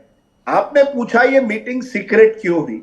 देखिए, जो इस हफ्ते मीटिंग हुई वो एक बड़े इंटरेस्टिंग व्यक्ति के घर में हुई, पुणे में। अतुल चोरडिया जो है वो पुणे के एक बड़े रियल एस्टेट डेवलपर है जो शरद पवार के बड़े करीबी है। अब क्या हुआ है, न केवल वो शरद पवार के करीबी है, वो अजीत पवार के भी करीबी है, क्योंकि ये जो बिजनेस इंटरेस्ट है, फिर वो शुगर कॉर्पोरेटिव में हो, यानी जो शक्कर के कारखाने हैं या रियल एस्टेट है या अन्य उनके बिजनेस इंटरेस्ट है, इसमें अजीत पवार और शरद पवार बारामती में, पुणे में, अन्य जगहों में उनके बिजनेस इंटरेस्ट में एक तरह से आप कह सकते हैं कुछ ना कुछ उनकी राजनीति से मिश्रण है। कई बार यह कहा गया है कि एनसीपी जो है वो केवल एक पॉलिटिकल पार्टी नहीं है, वो एक तरह से बिजनेस एंटरप्राइज भी है और उसमें कहीं ना कहीं एक फैमिली बिजनेस एंटरप्राइज की तरह है। और यही वजह है कि ये मीटिंगें हो रही है, क्योंकि शरद पवार और अजीत पवार के कई जो करीबी हैं वो चाहते हैं कि ये दोनों एक साथ आ जाए ताकि पॉलिटिक्स, फैमिली और बिजनेस एक बार फिर जुड़ जाए। यही वजह है कि अतुल चोरडिया ने ये मीटिंग बुलाई। हमने जो सुनने में आ रहा है कि इन्होंने इनको कन्विंस करने की कोशिश की है। वहीं अजीत पवार कह रहे हैं शरद पवार जी को, देखिए आप हमारे एक तरह से फैमिली के लीडर हैं, पार्टी के लीडर हैं, आप भी हमारे साथ जुड़ जाइए, हमारे ज्यादातर एमएलए भी आ गए हैं, आप भी जुड़ जाइए। वहीं शरद पवार की दुविधा है कि वो समझते हैं कि अगर वो इस बीजेपी अलायंस में जुड़ जाए तो उनका अस्तित्व या उनको जो इंपॉर्टेंस महत्व दिया जाता है वो कम हो सकता है। एमवीए में उनको लगता है उनका महत्व और ये जो इंडिया अलायंस है इसमें ज्यादा महत्व होगा। तो शरद पवार के सामने दुविधा ये हो गई कि अपने भांजे के साथ उनके संबंध जो पर्सनल लेवल पर, फैमिली लेवल पर जो है वो बड़े निकट अभी भी है। मैंने प्रतिभा ताई जो उनकी पत्नी है उनका जिक्र किया क्योंकि उनको समझा जाता है कि वो फैमिली की एक तरह से हेड है, वो अजीत पवार जी के बड़े करीब है। कुछ हफ्ते पहले उनका एक फ्रैक्चर हुआ था, वो अस्पताल में थी, अजीत पवार वहां तुरंत उनको मिलने गए और अजीत पवार उनकी बात बहुत मानते हैं। ये प्रॉब्लम ये हो गई है यहाँ कि एनसीपी का जो स्ट्रक्चर है उसमें परिवार, बिजनेस और राजनीति, उसमें ज्यादा फर्क नजर नहीं आता। और इसी वजह से ये जो मीटिंगें हो रही है, आप ये मत सोचिए ये सीक्रेट कोई है, ये सब जानते हैं। लास्ट मीटिंग में जयंत पाटिल जो एनसीपी के महाराष्ट्र के अध्यक्ष थे वो भी उस मीटिंग में शामिल थे। वहां भी अटकलें लगाई गई कि शायद उनको कैबिनेट बर्थ दिया जाएगा, जयंत पाटिल को महाराष्ट्र में और सुप्रिया सुले को दिल्ली में लाया जाएगा। और ये सब जब मैंने जयंत पाटिल को पूछा, उन्होंने कहा नहीं ऐसी कोई बात नहीं है। लेकिन सच्चाई ये है कि जयंत पाटिल पर भी दबाव है क्योंकि उनके खिलाफ भी ईडी के केसेस है इस समय। तो ये पूरा जो एनसीपी का मामला है उसमें पवार परिवार का जो मामला है वो ऐसा है जिसकी वजह से वो एक पेचीदा परिवार है, ये बिजनेस और पॉलिटिक्स का। इसमें कई उनके जो दोस्त हैं वो दोनों के साथ जुड़े हुए हैं। गौतम अडानी जी का भी नाम लिया जा रहा है। गौतम अडानी जी शरद पवार के अच्छे मित्र हैं, उनकी भी मीटिंग हुई है शरद पवार से, वो भी पवार जी पर दबाव डाल रहे हैं। और पवार जी ने एडमिट किया कि कई लोग मुझ पर दबाव डाल रहे हैं कि आप भी चलिए अजीत पवार और बीजेपी के साथ। तो एक माहौल बन गया इसकी वजह से, जहां लोगों को लगा शरद पवार कर क्या रहे हैं। सीक्रेट में नहीं मानता, ये मीटिंगें हुई है और ये मीटिंगें और भी होगी। जो हमें कहा गया कि अब गणेश चतुर्थी आ रही है, तब वो जब फैमिली का जो पंडाल या गणेश सेलिब्रेशन होगा वहां अजीत पवार और शरद पवार एक साथ दिखाई देंगे। तो ये बिल्कुल एक अलग किस्म का आप कह सकते हैं पार्टी स्प्लिट हुई है। अब हम कमलेश सर आपके पास में आना चाहते हैं, हमें जानना चाहते हैं कि जैसे राजीव सर ने कहा कि दो तरह के इंटरेस्ट्स महाराष्ट्र में एट प्ले हैं, बिजनेस इंटरेस्ट भी हैं, पॉलिटिकल इंटरेस्ट भी हैं। वो चाहते हैं कि वो दोनों पहिए क्योंकि एक दूसरे के साथ घूमते हैं और एनसीपी एक ऐसी मशीन थी जिसके अंदर वो दोनों पहिए लगे हुए थे। अब परिवार में एक फ्रैक्चर है, इसीलिए दोनों जो इंटरेस्ट हैं बिजनेस और पॉलिटिकल, वो चाहते हैं कि परिवार एक खेमे में आकर बैठ जाए, चाहे इस पाले चाहे उस पाले। हम ये जानना चाहते हैं कि अगर वास्तव में ऐसा हो जाता है कि पवार सीनियर अपने भतीजे की तरफ जाते हैं तो महाराष्ट्र के अंदर जो इंडिया अलायंस है और जो एनडीए है उसकी सेहत पर क्या फर्क पड़ेगा? देखिए मैं दूसरे सवाल पे मैं आता हूं, लेकिन सबसे पहले जो आपने एक बात कही कि बिजनेस और पॉलिटिकल इंटरेस्ट साथ में है, वो तो बात सही है, लेकिन साथ ही साथ ना फैमिली इंटरेस्ट बहुत बड़ा है इन सब चीजों में। इतनी बार ये बात सामने आई है, महाराष्ट्र में इतने सारे राजनीतिक परिवार देखे गए जिनमें कई बार फूट देखने को मिली है, परिवार में आपसी झगड़ा देखने को मिला है, चाहे वो ठाकरे हो, मुंडे हो। इससे पहले भी कई सारे ऐसे उदाहरण रहे कि जिसमें चाचा भतीजा या कोई और नेता किसी और पार्टी में चला गया हो। लेकिन पवार परिवार में एक जो अंडरस्टैंडिंग रही है हमेशा से, वो एकदम अलग लेवल की रही है। आपको याद दिलाना चाहूंगा 2019 में जब अजीत पवार की बगावत हुई थी, उस वक्त भी उनको वापस लाने में परिवार की काफी अहम भूमिका थी, खासकर शरद पवार की पत्नी प्रतिभा पवार, जिनके काफी करीबी माने जाते हैं अजीत पवार। हाल फिलहाल में उनकी एक सर्जरी हुई थी। अजीत पवार की बगावत के बाद परिवार के साथ उनकी सबसे पहली बैठक जो थी वो थी।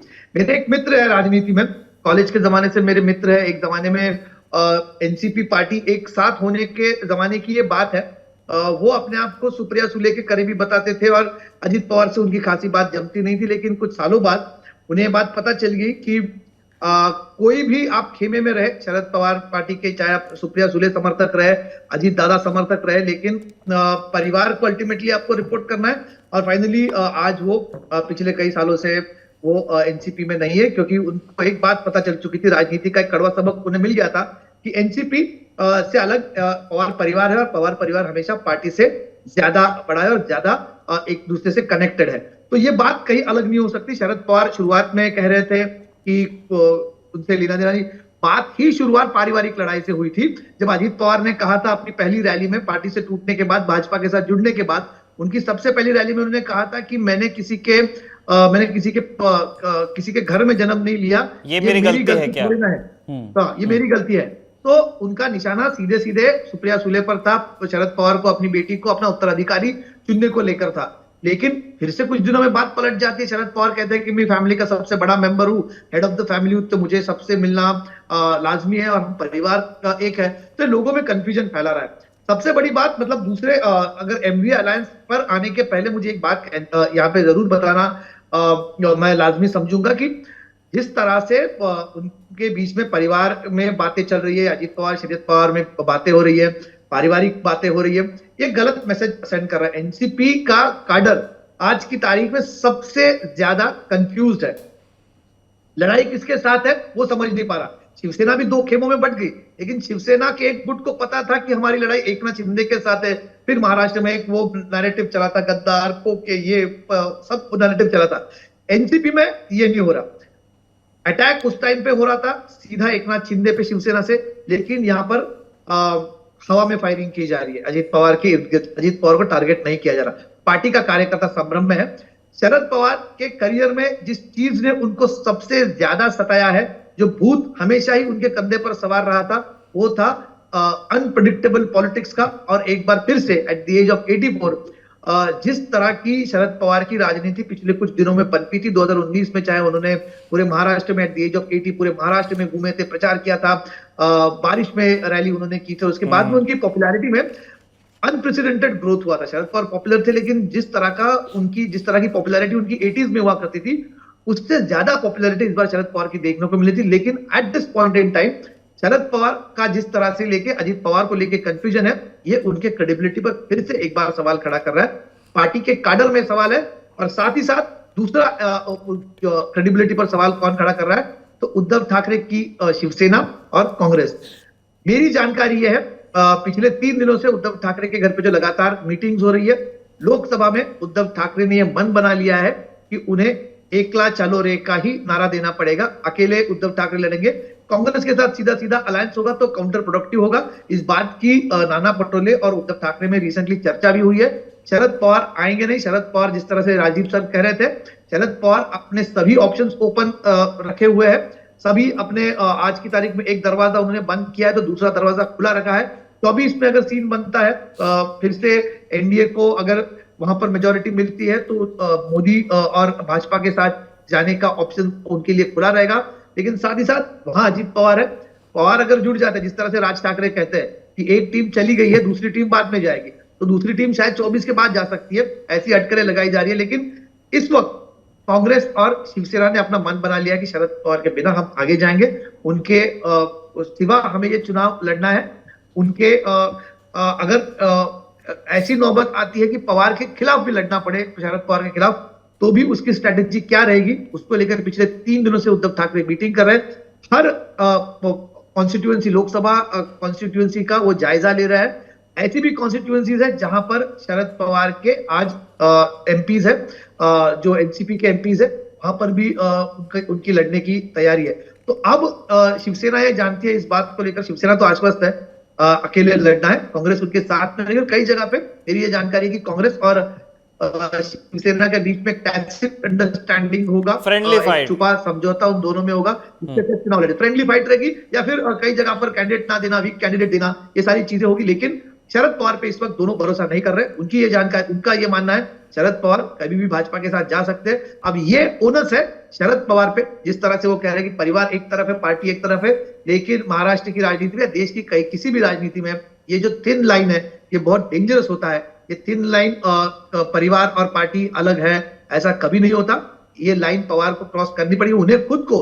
अगर इस संभ्रम को कोई दूर कर सकता है तो खुद शरद पवार है, उन्हें ही इस लाइन को ज्यादा बोल्ड करना पड़ेगा कि ये परिवार अलग है, पार्टी अलग है, लेकिन पार्टी का कहना अलग होगा और शरद पवार का कहना अलग होगा। अजित पवार के साथ हम नहीं है, कंफ्यूजन क्लियर करना शरद पवार को ही पड़ेगा। ठीक सर, जैसा आपने कहा कि कांग्रेस और शिवसेना जो उद्धव गुट है उनको ऑलमोस्ट क्लियर हो गया है सिचुएशन कि उनको इलेक्शन अकेले लड़ना है। बीजेपी के दिमाग में क्या है अभी उस बात को लेकर के हमने ज़्यादा चर्चा की नहीं है। जो महाराष्ट्र में सदन में एलओपी हैं विजय वडेट्टीवार, उनको हम कोट करना चाह रहे हैं। उनका ऐसा कहना है कि शरद पवार जैसे नेताओं की मदद चाहिए अभी भी भारतीय जनता पार्टी को, जो कि मास लीडर होंगे, जो ज़्यादा जनाधार वाले नेता होंगे।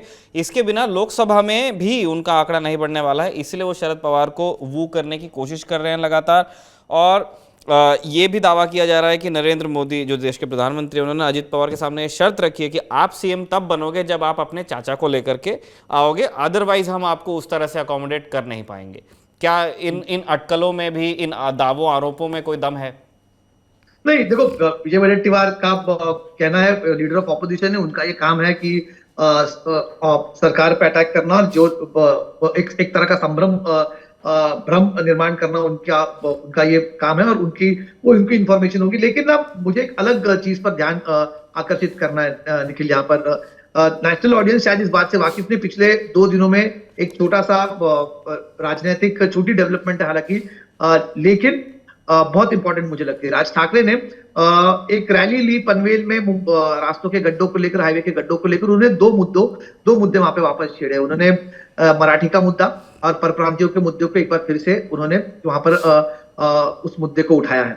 अब ये माना जा रहा है कि आने वाले कुछ दिनों में राज ठाकरे इस मुद्दे को लेकर और आक्रामक हो सकते हैं। इसकी भी 2 वजह थी। पिछले कुछ दिनों से लगातार चर्चा चल रही थी कि दोनों ठाकरे बंधु साथ में आ सकते हैं और राज ठाकरे की एक पार्टी मीटिंग हुई थी जिसमें उन्होंने इस बात को दोहराया था कि बीजेपी से भी हमें ऑफर है, लेकिन बदले हुए पॉलिटिकल सिचुएशन में हमें इस बात का फेर विचार करना होगा। अब ये माना जा रहा है, कुछ राजनीतिक पंडित ये भी मानते हैं कि जिस तरह से एकनाथ शिंदे मराठी वोटों में बहुत ज्यादा कटौती नहीं कर पा रहे, उद्धव ठाकरे के साथ जिस सिंपैथी की बात की जा रही है वो बढ़ रही है, शरद पवार के साथ आने वाले दिनों में सिंपैथी हो सकती है। तो उस सिंपैथी को, मराठी वोट्स को शायद काटने के लिए आने वाले कुछ दिनों में राज ठाकरे एनडीए के साथ ना शामिल होते हुए एक ताकतवर विपक्ष के तौर पर उभरे और जो मराठी के वोट्स है, मराठी अस्मिता के जो वोट्स है, शायद जो शिवसेना को मिल सकते हैं उसमें भी थोड़ी सेंध लगा सके तो ये बीजेपी के ही शायद फेवर में जा सकता है। शिवसेना ने जिस तरह से पिछले कुछ दिनों में सीधा परप्रांतियों का मुद्दा न लाते हुए मराठी और गुजराती का जो मुद्दा उपस्थित किया है, उस मुद्दे को काटने के लिए शायद राज ठाकरे का आक्रामक मराठी अस्मिता का मुद्दा भी काम आ सकता है और एक तरह से वो बीजेपी के फेवर में ही जा सकता है। राज ठाकरे ने भी लोकसभा चुनाव के लिए, याद दिला दूं आपको, 2019 में उन्होंने लोकसभा चुनाव नहीं लड़े थे, लेकिन इस बार वो लड़ना चाहते हैं। उन्होंने भी तैयारियां शुरू कर दी, मीटिंग लेना शुरू किया है। तो राज ठाकरे किस बलबूते पर ये चुनाव लड़ेंगे, कौन सा मुद्दा लेकर लड़ेंगे और उनके मुद्दे का सीधा असर किसी पार्टी पर पड़ सकता है तो उद्धव ठाकरे की शिवसेना पर पड़ सकता है और उसका सीधा फायदा शायद भाजपा को हो सकता है। तो ये एक इंपॉर्टेंट डेवलपमेंट है बदले हुए राजनीतिक हालात। मतलब ये हो सकता है कि राज ठाकरे जो सरकार चल रही है महाराष्ट्र में उसको बाहर से समर्थन दे दें, वो भी एक विरोध करेंगे, निखिल विरोध करेंगे सरकार का। हाँ। लेकिन ज्यादा विरोध किसी और का करेंगे। हाँ। नहीं, विरोध करेंगे। देखो भाजपा का विरोध होगा, शिंदे का विरोध होगा, मुद्दा होगा मराठी का, आक्रामक मराठी का मुद्दा होगा। मराठी के मुद्दे को लेकर जो वोट कंसोलिडेटेड शिवसेना के साथ हो रहे हैं ना, वो वोट किस तरह से काटे जा सकते करना चाहते हैं, रहेंगे विपक्ष में। मतलब अगर इसका उदाहरण देना तो मैं बी टीम वगैरह नहीं कहूंगा, लेकिन जिस तरह से एमआईएम का मुद्दा रहता है हमेशा कि विरोध करेंगे, भाजपा के साथ में ऑफिशियली नहीं जाएंगे, लेकिन उस तरह की एक पॉसिबिलिटी यहाँ पर महाराष्ट्र में पिछले 2 दिनों से चर्चा में कि राज ठाकरे विपक्ष में रहेंगे, सरकार के खिलाफ मोर्चा खोलेंगे और जो विपक्ष का कंसोलिडेशन है उसमें कहीं ना कहीं सेंध अगर राज ठाकरे लगा सकते तो शायद वो भाजपा के बहुत काम आ सकता है। चलिए, इलेक्शन अरिथमेटिक को लेकर ही बाकी 2 पार्टीज अभी कांग्रेस और शिवसेना क्या सोचती हैं, क्या वो अकेले इलेक्शन लड़ना चाहती हैं, उसके लिए हम जाना चाहते हैं राजदीप सर आपके पास। देखिए निखिल, मुझे लगता है कि हाँ, कि जैसे कमलेश कह रहे थे कि शरद पवार जी या पवार फैमिली जो है वो एकजुट, वो बड़ी क्लोजली निट है, बहुत उनके आपसी संबंध बहुत अच्छे हैं। इसके बावजूद मुझे लगता है कि कम से कम लोकसभा इलेक्शन तक जो अप्रैल मई में होना है, एनसीपी में ये 2 पक्ष रहेंगे। एक अजीत पवार का जो बीजेपी के साथ जुड़ेगा और एक शरद पवार का जो एमवीए यानी शिवसेना और कांग्रेस में जाएगा। शरद पवार ने जिस प्रकार से कल भी हमला किया बीड में रैली में बीजेपी को पर लगता है उन्होंने अपना एक तरह से उन्होंने तय किया है कम से कम लोकसभा चुनाव तक मैं यही इस एमवीए के साथ जुड़ूंगा और उन्हीं के साथ रहूंगा। सवाल उठता है उसके बाद क्या, क्योंकि इलेक्शन अप्रैल मई में लोकसभा के हैं, अक्टूबर में महाराष्ट्र में विधानसभा चुनाव होने हैं, तब क्या होगा, क्योंकि तब मुझे लगता है असली लड़ाई होनी है। अब सवाल उठता है कि अगर लोकसभा इलेक्शन में मोदी जी और बीजेपी एक बार फिर बड़ी बहुमत से दिल्ली में सरकार बनाते हैं, तब शरद पवार क्या करेंगे, तब क्या दबाव और बढ़ेगा एनसीपी पर कि आप लोग ये गुटबाजी छोड़ दीजिए, एक साथ आ जाइए, एक ही परिवार है, आपके बिजनेस इंटरेस्ट एक हैं, आपके राजनीतिक इंटरेस्ट भी एक बना दीजिए और आप सब बीजेपी के साथ जुट जाइए। उस परिस्थिति में हो सकता है कि जो एमवीए आज का अलायंस है वो टूट की कगार पर आ जाए। लेकिन आज की परिस्थिति में निखिल मैं समझता हूं कि शरद पवार, उद्धव ठाकरे और कांग्रेस ये तीनों जो है लोकसभा चुनाव तक एक साथ रहेंगे और चुनाव लड़ेंगे। मैं नहीं समझता कि अब शरद पवार एक ऐसा कोई कदम उठा सकते हैं इस समय जिससे ये अलायंस या गठबंधन जो उन्होंने ही बनाया वो पूरी तरह से टूट जाए। जो उनके करीबी है वो मुझे ये कहते हैं कि शरद पवार ने बार बार एमवीए के इंडिया अलायंस के दूसरे घटकों को आश्वासन दिया है कि महाराष्ट्र आप हम पर छोड़िए, हम महाराष्ट्र लड़ेंगे एक तरह से एकजुट होके, और आप हम पर विश्वास रखिए कि हम कोई अजीत पवार के साथ नहीं जा रहे हैं, ये गलत अफवाहें हैं। बार बार जब पूछा गया है उन्होंने कहा है अफवाहें हैं। तो लोकसभा चुनाव तक मुझे लगता है ये एकजुट रहेंगे। उस चुनाव में क्या होता है, क्या परिस्थिति होती है, उसके बाद कुछ भी हो सकता है। बीजेपी इस समय नरेंद्र मोदी जी का एकमेव लक्ष्य लोकसभा है। लोकसभा में उनका उद्देश्य है कि ये एमवीए अलायंस को कमजोर किया जाए ताकि बीजेपी महाराष्ट्र में नंबर 1 पार्टी बनकर रहे और फिर विधानसभा आते आते समीकरण एक बार फिर बदल सकते। लेकिन निखिल मैं एक वार्निंग दे सकता हूं, जैसे हम सिगरेट के पैकेट पे स्टैट्यूटरी वार्निंग होती है जी, उस तरह से मुझे लगता है महाराष्ट्र में भी एक स्टैट्यूटरी वार्निंग होनी चाहिए कि महाराष्ट्र में कुछ भी प्रिडिक्ट करना इज इंजूरियस टू हेल्थ। मैं एक बात, अभी ये फोटो आपने मोदी जी और पवार जी का दिखाया, मैं एक क्रोनोलॉजी में वो भूल गया कहने कि जो लोकमान्य तिलक जो पुरस्कार मोदी जी को दिया गया, बड़ी इंटरेस्टिंग कहानी है। वहां के जो आयोजक थे वो मोदी जी को लाना चाहते थे वो अवार्ड देने के लिए, और मोदी जी ने यस नहीं कहा था, हाँ नहीं कहा था। शरद पवार ने उनको फोन करके ये कहा जा रहा है, कहा कि मोदी जी आप ये अवार्ड जरूर एक्सेप्ट करिए, इसमें कोई राजनीति नहीं है, आप जरूर आइएगा। और प्राइम मिनिस्टर आ भी गए। कहना है कि देखिए मैं एक ऐसा नेता हूं जो इन सब सोशल चीजों में और अन्य चीजों में पॉलिटिक्स नहीं चाहता हूं।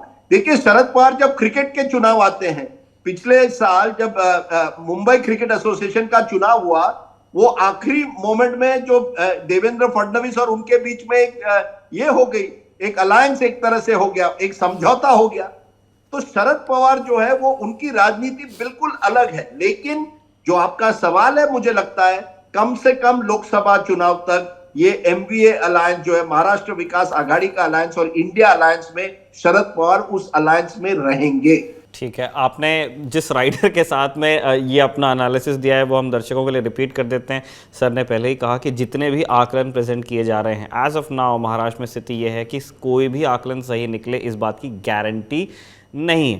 ऑन दिस नोट हम आगे बढ़ रहे हैं नेता नगरी के अगले सत्र की तरफ।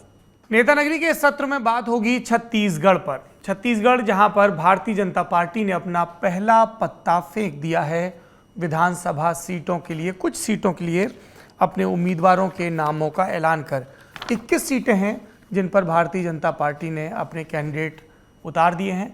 इसमें 2-3 सीटें हैं जिन पर खासी सुर्खी बनी। एक तो पाटन की सीट जहां से मौजूदा मुख्यमंत्री भूपेश बघेल विधायक हैं और उनके सामने भारतीय जनता पार्टी ने उनके रिश्तेदार और दुर्ग से सांसद जो कि मुख्यमंत्री का गृह जनपद भी है विजय बघेल को उतारा है। विजय बघेल एक बार पहले भी भूपेश बघेल को विधानसभा चुनाव में पटकनी दे चुके हैं। 2008 की बात है जब विजय बघेल ने भूपेश बघेल को 7,500 वोटों से हराया था। उसके अलावा वो हारे हैं। ये एक अपडेट है। दूसरा अपडेट है जिसमें मुख्यमंत्री भूपेश बघेल ने 15 अगस्त के भाषण के दौरान कई और नई स्कीम्स का ऐलान किया, जिसमें निर्माण श्रमिकों को 1,500 रुपये की आजीवन पेंशन, या फिर स्कूल के सिलेबस में शामिल होगी छत्तीसगढ़ी भाषा, सम्मान, छत्तीसगढ़िया ओलंपिक के उत्कृष्ट खिलाड़ी, मधुमक्खी पालन को कृषि का दर्जा आदि इत्यादि। इससे इतर अपडेट ये है कि गृह मंत्री अमित शाह 20 तारीख को छत्तीसगढ़ का दौरा करेंगे, रायपुर जाएंगे और इसके अलावा जनजातीय मंत्रालय की तरफ से आयोजित कार्यक्रम में शामिल होंगे और पार्टी की चुनावी तैयारियों की समीक्षा करेंगे। 26 अगस्त को कांग्रेस के राष्ट्रीय अध्यक्ष मल्लिकार्जुन खड़गे भी महासमुंद का दौरा करेंगे। तो ये कुछ हालिया अपडेट्स हैं बीजेपी और कांग्रेस के बारे में। मैंने आपसे कहा सुर्खियों के बारे में, तो बीजेपी की जो 21 उम्मीदवारों की सूची है उसमें एक सुर्खी ये बनी कि सीएम के सामने कौन होंगे। दूसरी ये भी बनी कि जो बीजेपी के एक चर्चित नेता हैं, उभरते हुए युवा नेता हैं, जो आईएएस का पद छोड़कर, रायपुर की कलेक्ट्री छोड़कर पिछली दफ़ा खरसिया से चुनाव लड़े थे उमेश पटेल के खिलाफ और हार गए थे, ओपी चौधरी।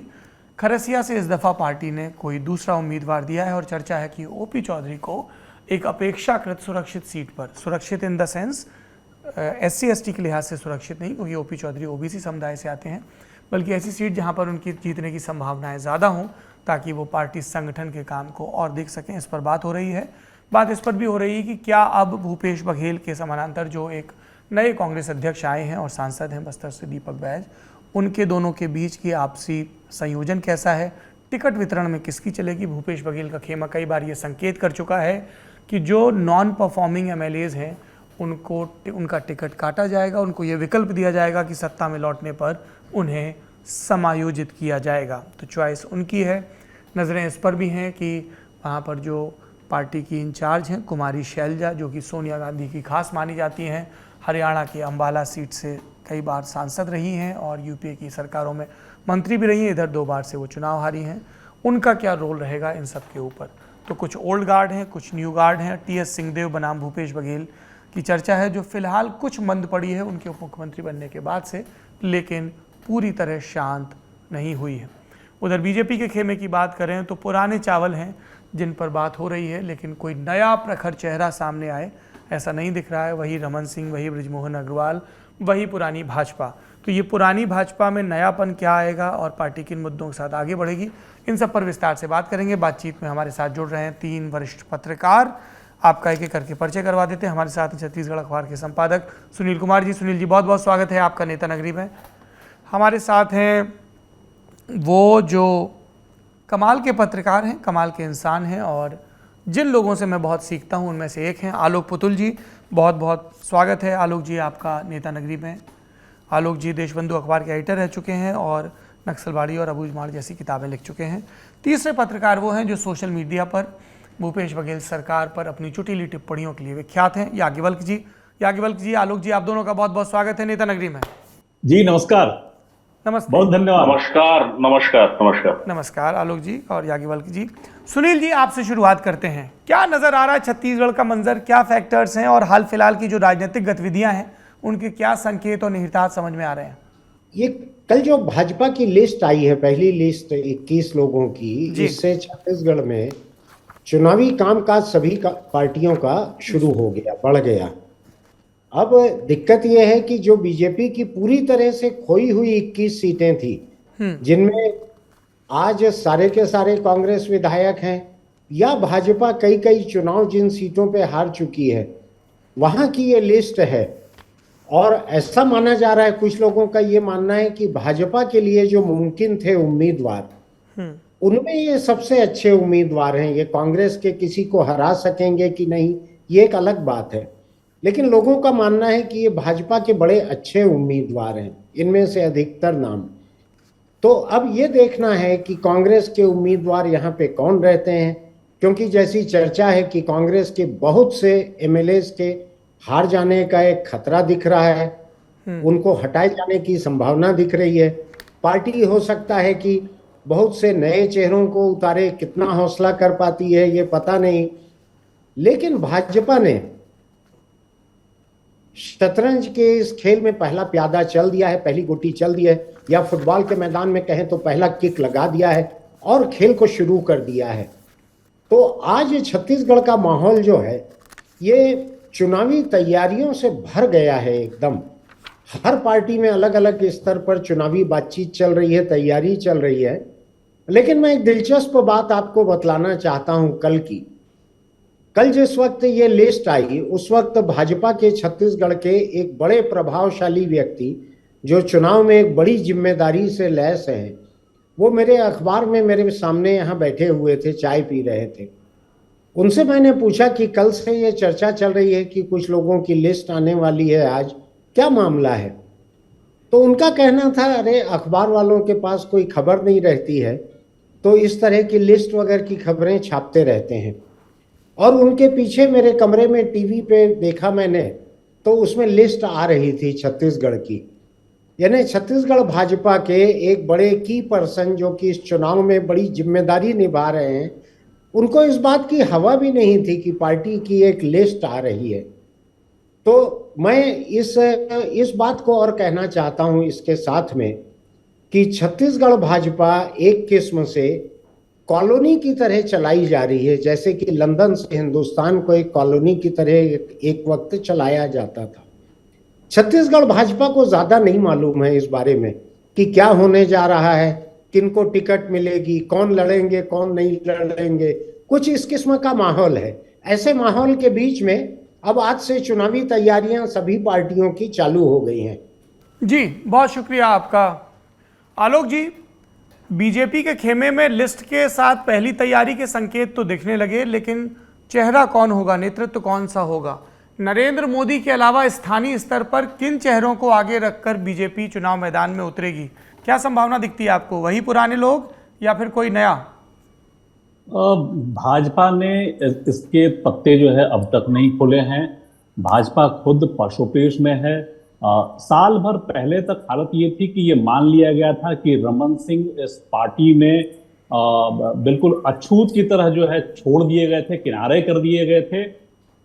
पिछले साल भर से कम रमन सिंह को महत्व मिलने लगा है। रमन सिंह दोबारा अलग अलग कार्यक्रमों में, बैठकों में नजर आने लगे हैं। ताकतवर नेता के रूप में फिर से उनको चिन्हांकित किया जा रहा है।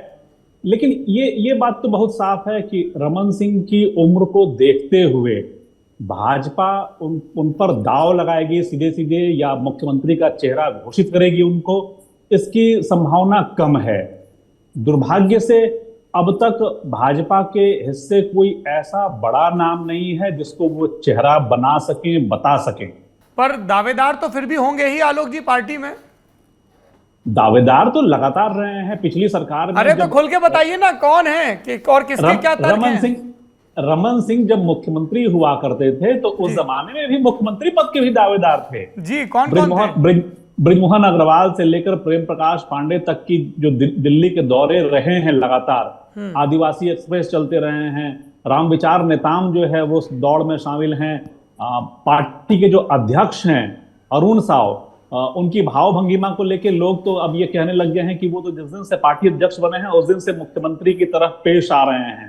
हालांकि ऐसा मुझको दिखाई नहीं पड़ता व्यक्तिगत तौर पे। ओपी चौधरी जिनका जिक्र आपने किया अपने कार्यक्रम की शुरुआत में, ओपी चौधरी एक जाना पहचाना नाम है, पार्टी उन पर भी दांव लगा सकती है। तो नेता तो कई हैं, लेकिन शायद चुनाव से पहले भाजपा ये खतरा मोल नहीं लेगी कि किसी एक चेहरे को सामने रखे और चुनाव लड़े। आपने रामविचार नेताम का जिक्र किया। नंद कुमार साय के जाने से बीजेपी को झटका लगेगा, क्योंकि परंपरागत रूप से आदिवासी इलाकों में पार्टी कमजोर रही है। कुछ एक अपवादों को छोड़ दें तो पिछले चुनाव में भी अक्रॉस द स्टेट हारे, है ना, लेकिन विधानसभा चुनाव में जो सबसे ज़्यादा खेत रहे वो बस्तर और उसके आसपास के इलाके थे। बस्तर का इलाका और रामविचार नेताम का जो इलाका रहा है सरगुजा जी, पूरी की पूरी तमाम सीटें जो हैं, मैं इसको बताऊं कि विधानसभा की 1 से 19 तक की जो सीट है उस पे बीजेपी हार गई, जो सरगुजा का हिस्सा था। और आखिरी जो हिस्सा है 90 से इधर जो बाकी 12 सीटें हैं वो जो है बीजेपी हार गई। तो आदिवासी इलाकों में और बाकी मैदानी इलाकों में भी 90 में से आज की तारीख में बीजेपी के पास केवल 13 सीटें हैं। जी। तो बीजेपी तो लगभग साफ है। अब बीजेपी के हिस्से केवल पाने के लिए है, खोने के लिए शायद कुछ और नहीं होगा। अच्छा, और कौन से मुद्दे हैं जो आप तीनों लोगों को लगता है कि जिनको बीजेपी उठाएगी? भूपेश बघेल, इसके बाद हम भूपेश बघेल पर चर्चा करेंगे। बीजेपी की टीम में कौन से मुद्दे हैं? बीजेपी के हिस्से अभी फिलहाल तो ये दिखाई पड़ रहा है कि ईडी आईटी के जो छापे हैं और उससे निकलने वाले जो कागज हैं, जो मुकदमे हैं, वो बीजेपी की प्रायोरिटी में हैं।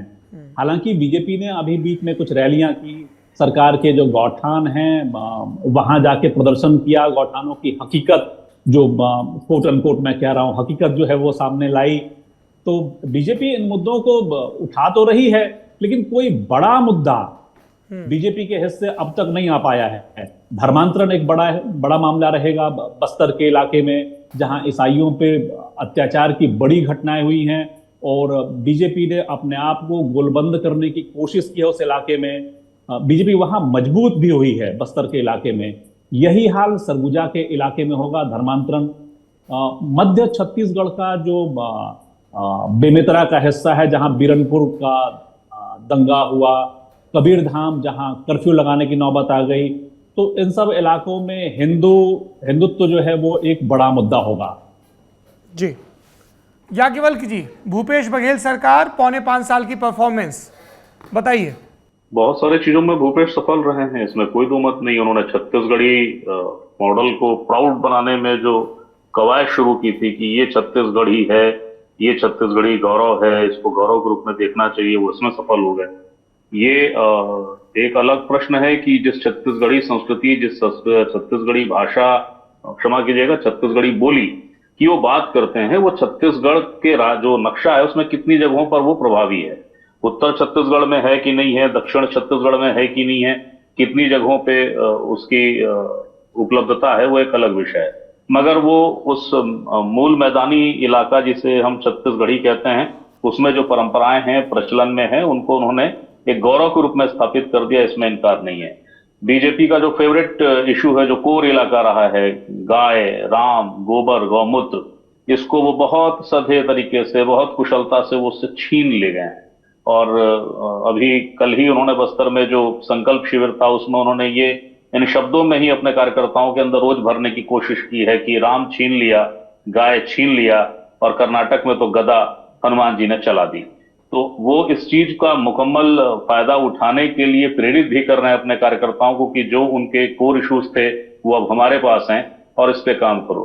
हाँ, ये सही है कि जैसा आलोक सर ने कुछ यूं अंदाज में कहा कि गौठान गए थे, और तो गौठानों को लेके भ्रष्टाचार के हस्ताक्षर बहुत मजबूत स्याही तरह हैं, उससे इनकार नहीं है। सरकार के जो दावे हैं, सरकार ने विधानसभा में जो जानकारी दी है, उसको ही अगर तुलनात्मक उसका अध्ययन कर दें तो वो प्रश्नवाचक चिन्ह खड़े हो जाते हैं। सरकार अपने ही जवाबों में बड़ी बुरी तरीके से परेशान, हैरान है।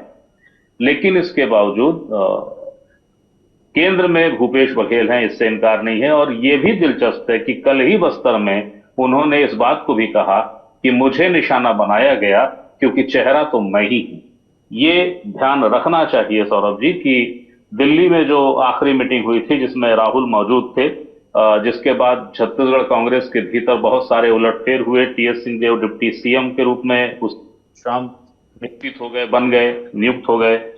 मोहन मरकाम जी, जिनको हटाने के लिए भूपेश बघेल पिछले 1.5 साल से जहमत कष्ट उठा रहे थे, एक मुख्यमंत्री को उस अपने प्रदेश अध्यक्ष के मातहत एक महामंत्री के खिलाफ खुद अपने लेटर पैड पे एक शिकायत अनुशासन समिति को करनी पड़ी थी। उसके बावजूद आज दिनांक तक वो महामंत्री नहीं हटे, लेकिन प्रदेश अध्यक्ष हटे। ये भी है कि हटने के 24 घंटे के अंदर उनको मंत्रिमंडल में शामिल करना पड़ गया।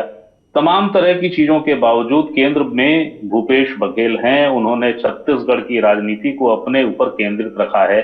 उन्होंने पूरी कोशिश कवायद की। उन्होंने, उनके कई चाहने वालों ने जो घोषित तौर पे सलाहकार हैं, अघोषित तौर पे सलाहकार हैं, उन सबकी ये कोशिश सफल रही है कि पूरा जो सियासत का मुद्दा है, जो केंद्र है, वो भूपेश बघेल बने रहें, और वो बिल्कुल बने हुए हैं। भारतीय जनता पार्टी के पास भी अगर वो ये चाहे बीजेपी, तो हम पिछले 6 महीने, 8 महीने, साल भर का जो भी, 2 साल का जो भी देखें पीरियड, तो घूम फिर के मसला आरोपों का केंद्र भूपेश बघेल पर चला जाता है। हालांकि भूपेश बघेल जी के जो उनकी आरोप की जो शैली रही है, जो उनकी आक्रामक शैली रही है, वो 2018 नवंबर से लेके आज दिनांक तक, जबकि हम आपसे बात कर रहे हैं, वो सिर्फ एक नाम पर जरूर केंद्रित रहे हैं, वो है डॉक्टर रमन सिंह का। ऐसी कोई स्थिति होती कि हम उनके भाषणों को रिकॉर्ड कर पाते और गिनती गिन पाते कि कितने बार डॉक्टर रमन सिंह का नाम भूपेश बघेल जी ने लिया है, तो पता लगता कि शायद उन्होंने अपने कांग्रेस के आराध्य आदर्शों का नाम कम लिया होगा, डॉक्टर रमन का नाम कभी वो भूले नहीं है। भारतीय जनता पार्टी, प्रधानमंत्री नरेंद्र मोदी, केंद्रीय गृह मंत्री अमित शाह, ये जो एक जो शैली है जिस पर कांग्रेस का हमला होता है, इस पर वो कम रहे हैं। वो रमन सिंह पर ज्यादा रहे। तो आपने बीच में जो एक बात कही थी कि रमन सिंह को लेकर अब क्या स्थिति है, तो रमन सिंह पार्टी के भीतर प्रासंगिक बने रहे, क्योंकि पार्टी के भीतर उनके विरोधियों ने उनको प्रासंगिक बनाए रखा, लेकिन उससे ज्यादा उनको राजनीति में अमृत दिया खुद भूपेश बघेल जी ने। उन्होंने कोई ऐसा अवसर नहीं छोड़ा जब डॉक्टर रमन सिंह की याद पत्रकारों को उन्होंने न दिलाई हो और उसके जरिए जनता को न दिलाई हो। गाहे बगाहे जैसा समय रहा, जैसा स्थान रहा, वो रमन का नाम लेते रहे और रमन का इतने बार उन्होंने नाम ले लिया कि रमन अब प्रासंगिक है, मुकम्मल रूप से प्रासंगिक है। तो भूपेश बघेल आरोपों के भी केंद्र में हैं और भूपेश बघेल भी कांग्रेस के अपने भीतर खाने भी इस केंद्र में है कि हर चीज में उनको केंद्रित रख के ही कोई चुनाव लिया जाए, कोई मुद्दा लिया जाए। कांग्रेस के भीतर यूं भी इसको समझना चाहिए। याज्ञवल्क्य जी, आप कह रहे हैं क्या ये बाइनरी भूपेश बघेल की पॉलिटिक्स को सूट नहीं करती है कि रमन सिंह के 15 साल बनाम भूपेश बघेल के 5 साल इसकी तुलना हो? रमन सिंह सवर्ण जाति से आते हैं, भूपेश बघेल ओबीसी जाति से आते हैं, सामाजिक वर्ग में इसकी तुलना हो। रमन सिंह और जो बाकी सब नेता हैं उनके मुकाबले भूपेश बघेल जो छत्तीसगढ़िया पहचान, लोकल बॉय, वो वाला जो पूरा प्रोजेक्शन कर रहे हैं। जैसे हम केंद्र में बात करते हैं कि बीजेपी ये चाहती है कि ये नरेंद्र मोदी वर्सेस राहुल गांधी हो, उसी तरह से भूपेश बघेल की ये योजना है कि उनको वर्सेस में रमन सिंह के साथ रखा जाए और फिर तुलना करके देखी जाए, और उन्हें और उनके समर्थकों को लगता है कि ये चुनावी रूप से उनके लिए फायदेमंद होगा, एक। और दूसरा, उन्हें लगता है कि जो कांग्रेस की अंदर खाने की राजनीति में, जिसमें टी.एस. सिंहदेव समेत कई जो दावेदार हैं, चैलेंजर हैं, उनके मुकाबले उनकी पोजीशन और मजबूत होगी। इसके दो मतलब बिल्कुल विरुद्ध भी इसका एक नजरिया बनता है। कांग्रेस के भीतर का जो आप जो जिक्र कर रहे थे, उसमें मसला ये है कि मैंने हालिया दिनों ये पूछा था जब समितियों का बात चली कि भाई समितियां बन रही हैं, इसमें ये पुराने चेहरे शामिल होंगे क्या, टी.एस. सिंहदेव आप शामिल होंगे क्या, या बाकी लोग जो उस 2018 के संघर्ष के दौर में बिल्कुल कदम ताल साथ साथ कर रहे थे, वो शामिल होंगे क्या।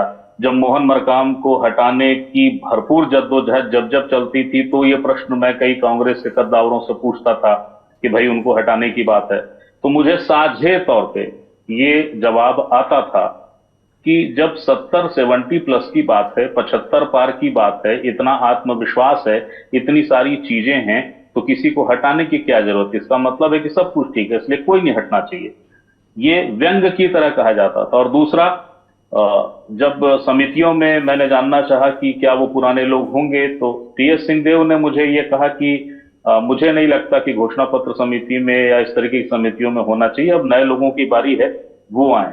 लेकिन सिंहदेव की इस बात के साथ ये बात भी है जो कि कई बार कह चुके हैं, जब लोग उनके कार्यालय या निवास का घेराव करने पहुंचे तो उन्होंने कह दिया कि मैंने वादा जरूर किया था, पर जब उसे करने की बारी आई तो मेरे बस में नहीं है, मैं उसको नहीं कर सकता और जवाबदेही किसी और को मिली है।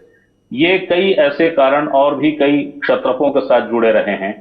कई क्षत्रप बोले, कई क्षत्रप चुप रहे, मगर उन्होंने बिल्कुल आहिस्ते से इस गेम को छोड़ा नहीं है। ये एक प्रकार से चुनौती की तरफ फिर से भूपेश बघेल और उनके शुभचिंतकों के लिए दे दी गई है कि चलिए आप ही केंद्र बने रहे, आपने कई मौकों पर दर्प दलन कर दिया, सार्वजनिक दर्प दलन किया है, अब ये मौका भी आप ही ले लीजिए, ये चुनौती मानिए, इसको कांटों का आकाश समझिए, इसको फूलों का हार समझिए, अब आप ही के नेतृत्व में करते हैं, देखते हैं क्या होता है। जो भी होगा उसमें आपको अपना पूरी जवाबदेही लेनी पड़ेगी, श्रेय की बात तो खैर दूसरी रहेगी। ये कांग्रेस के भीतर खाने जो मैं समझ पाया।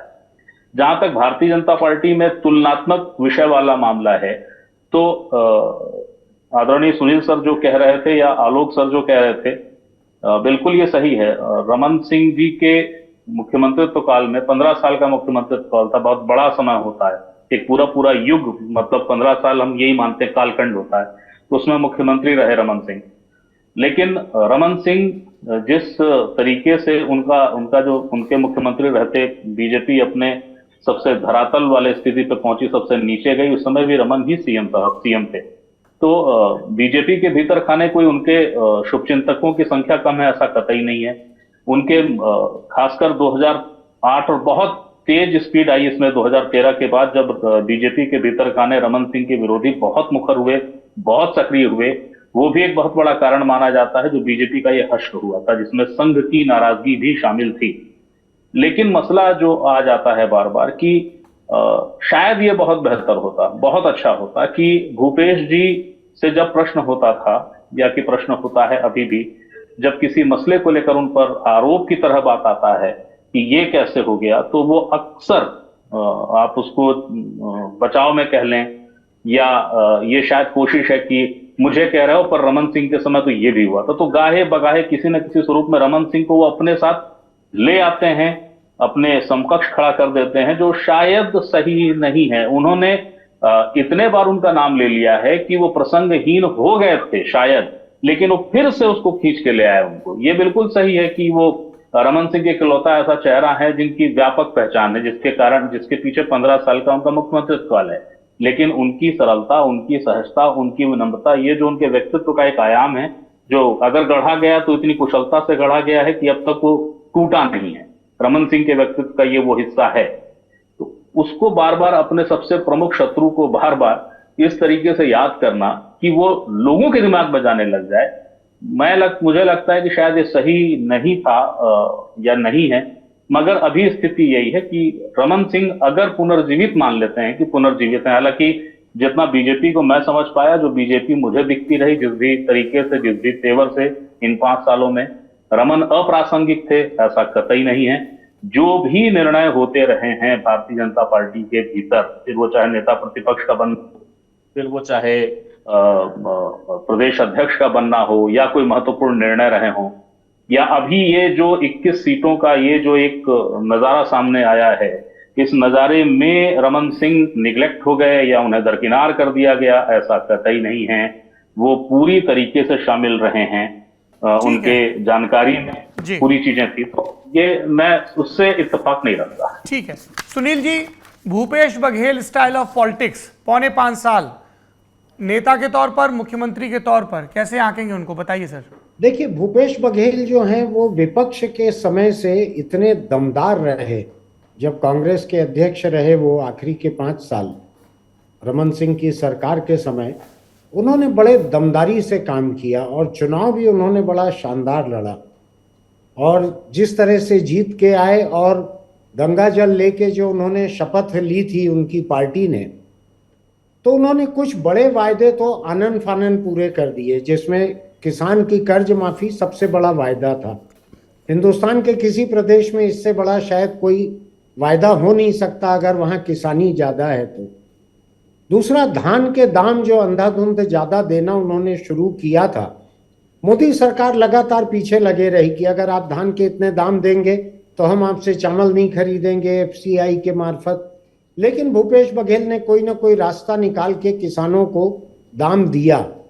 ये 2 चीज़ें। तीसरा, भूपेश बघेल के काम का मूल्यांकन अगर करना है, मुझको लगता है छत्तीसगढ़ में उन्होंने हिंदुत्व की A टीम बनने में कामयाबी पाई है और बीजेपी हिंदुत्व की B टीम यहाँ पर बन गई है। उन्होंने गाय छीन ली, उन्होंने राम छीन लिया, उन्होंने कौशल्या छीन ली। और मैं मजाक में कहीं कहीं कहता भी हूँ कि अगर बीजेपी कहीं पे राम गिनाती है तो भूपेश बघेल कहते हैं तुम्हारे पास राम है, मेरे पास राम की माँ है। कुछ इस किस्म का माहौल उन्होंने यहाँ बनाया है कि वो हिंदुत्व के सबसे बड़े झंडा बरदार हो गए हैं। उनसे ज़्यादा भगवा, उनसे ज़्यादा केसरिया छत्तीसगढ़ में कोई नहीं रह गया, कुछ ऐसा माहौल है। लेकिन अगर आप मूल्यांकन करने को कहेंगे तो मुझको एक बड़ा मुझको सदमा लगता है जब मैं देखता हूँ कि हिंदुत्व, अपने आप को बड़ा हिंदुत्ववादी साबित करने के लिए भूपेश बघेल ने, उनकी सरकार ने और उनकी पार्टी ने छत्तीसगढ़ में अल्पसंख्यकों को भुला दिया है पूरे तरह से। उनके ऊपर जहां ज्यादती हो, जहां जुल्म हो, भूपेश बघेल की सरकार की तरफ से किसी ईसाई के लिए, किसी मुसलमान के लिए आवाज उठाने वाले कोई नहीं है। उनकी सरकार में जो मुस्लिम मंत्री हैं, वो मंत्री भी किसी मुस्लिम के सांप्रदायिक कत्ल पे मुंह नहीं खोलते। तो एक अजीब सा माहौल इस प्रदेश में हो गया है, जहां पे अल्पसंख्यकों को बचाना, उनको जिंदा रखना, इसको भी मानो हिंदुत्व विरोधी मानकर उसको अनदेखा किया जा रहा है। मुझको लगता है ये तो सरकार की एक जिम्मेदारी है। इसके लिए किसी घोषणा पत्र की जरूरत भी नहीं पड़ती। आप किसी घोषणा पत्र में नहीं लिखते कि हम अल्पसंख्यकों की रक्षा करेंगे, वो तो हिंदुस्तान के कॉन्स्टिट्यूशन का एक बुनियादी एलिमेंट है।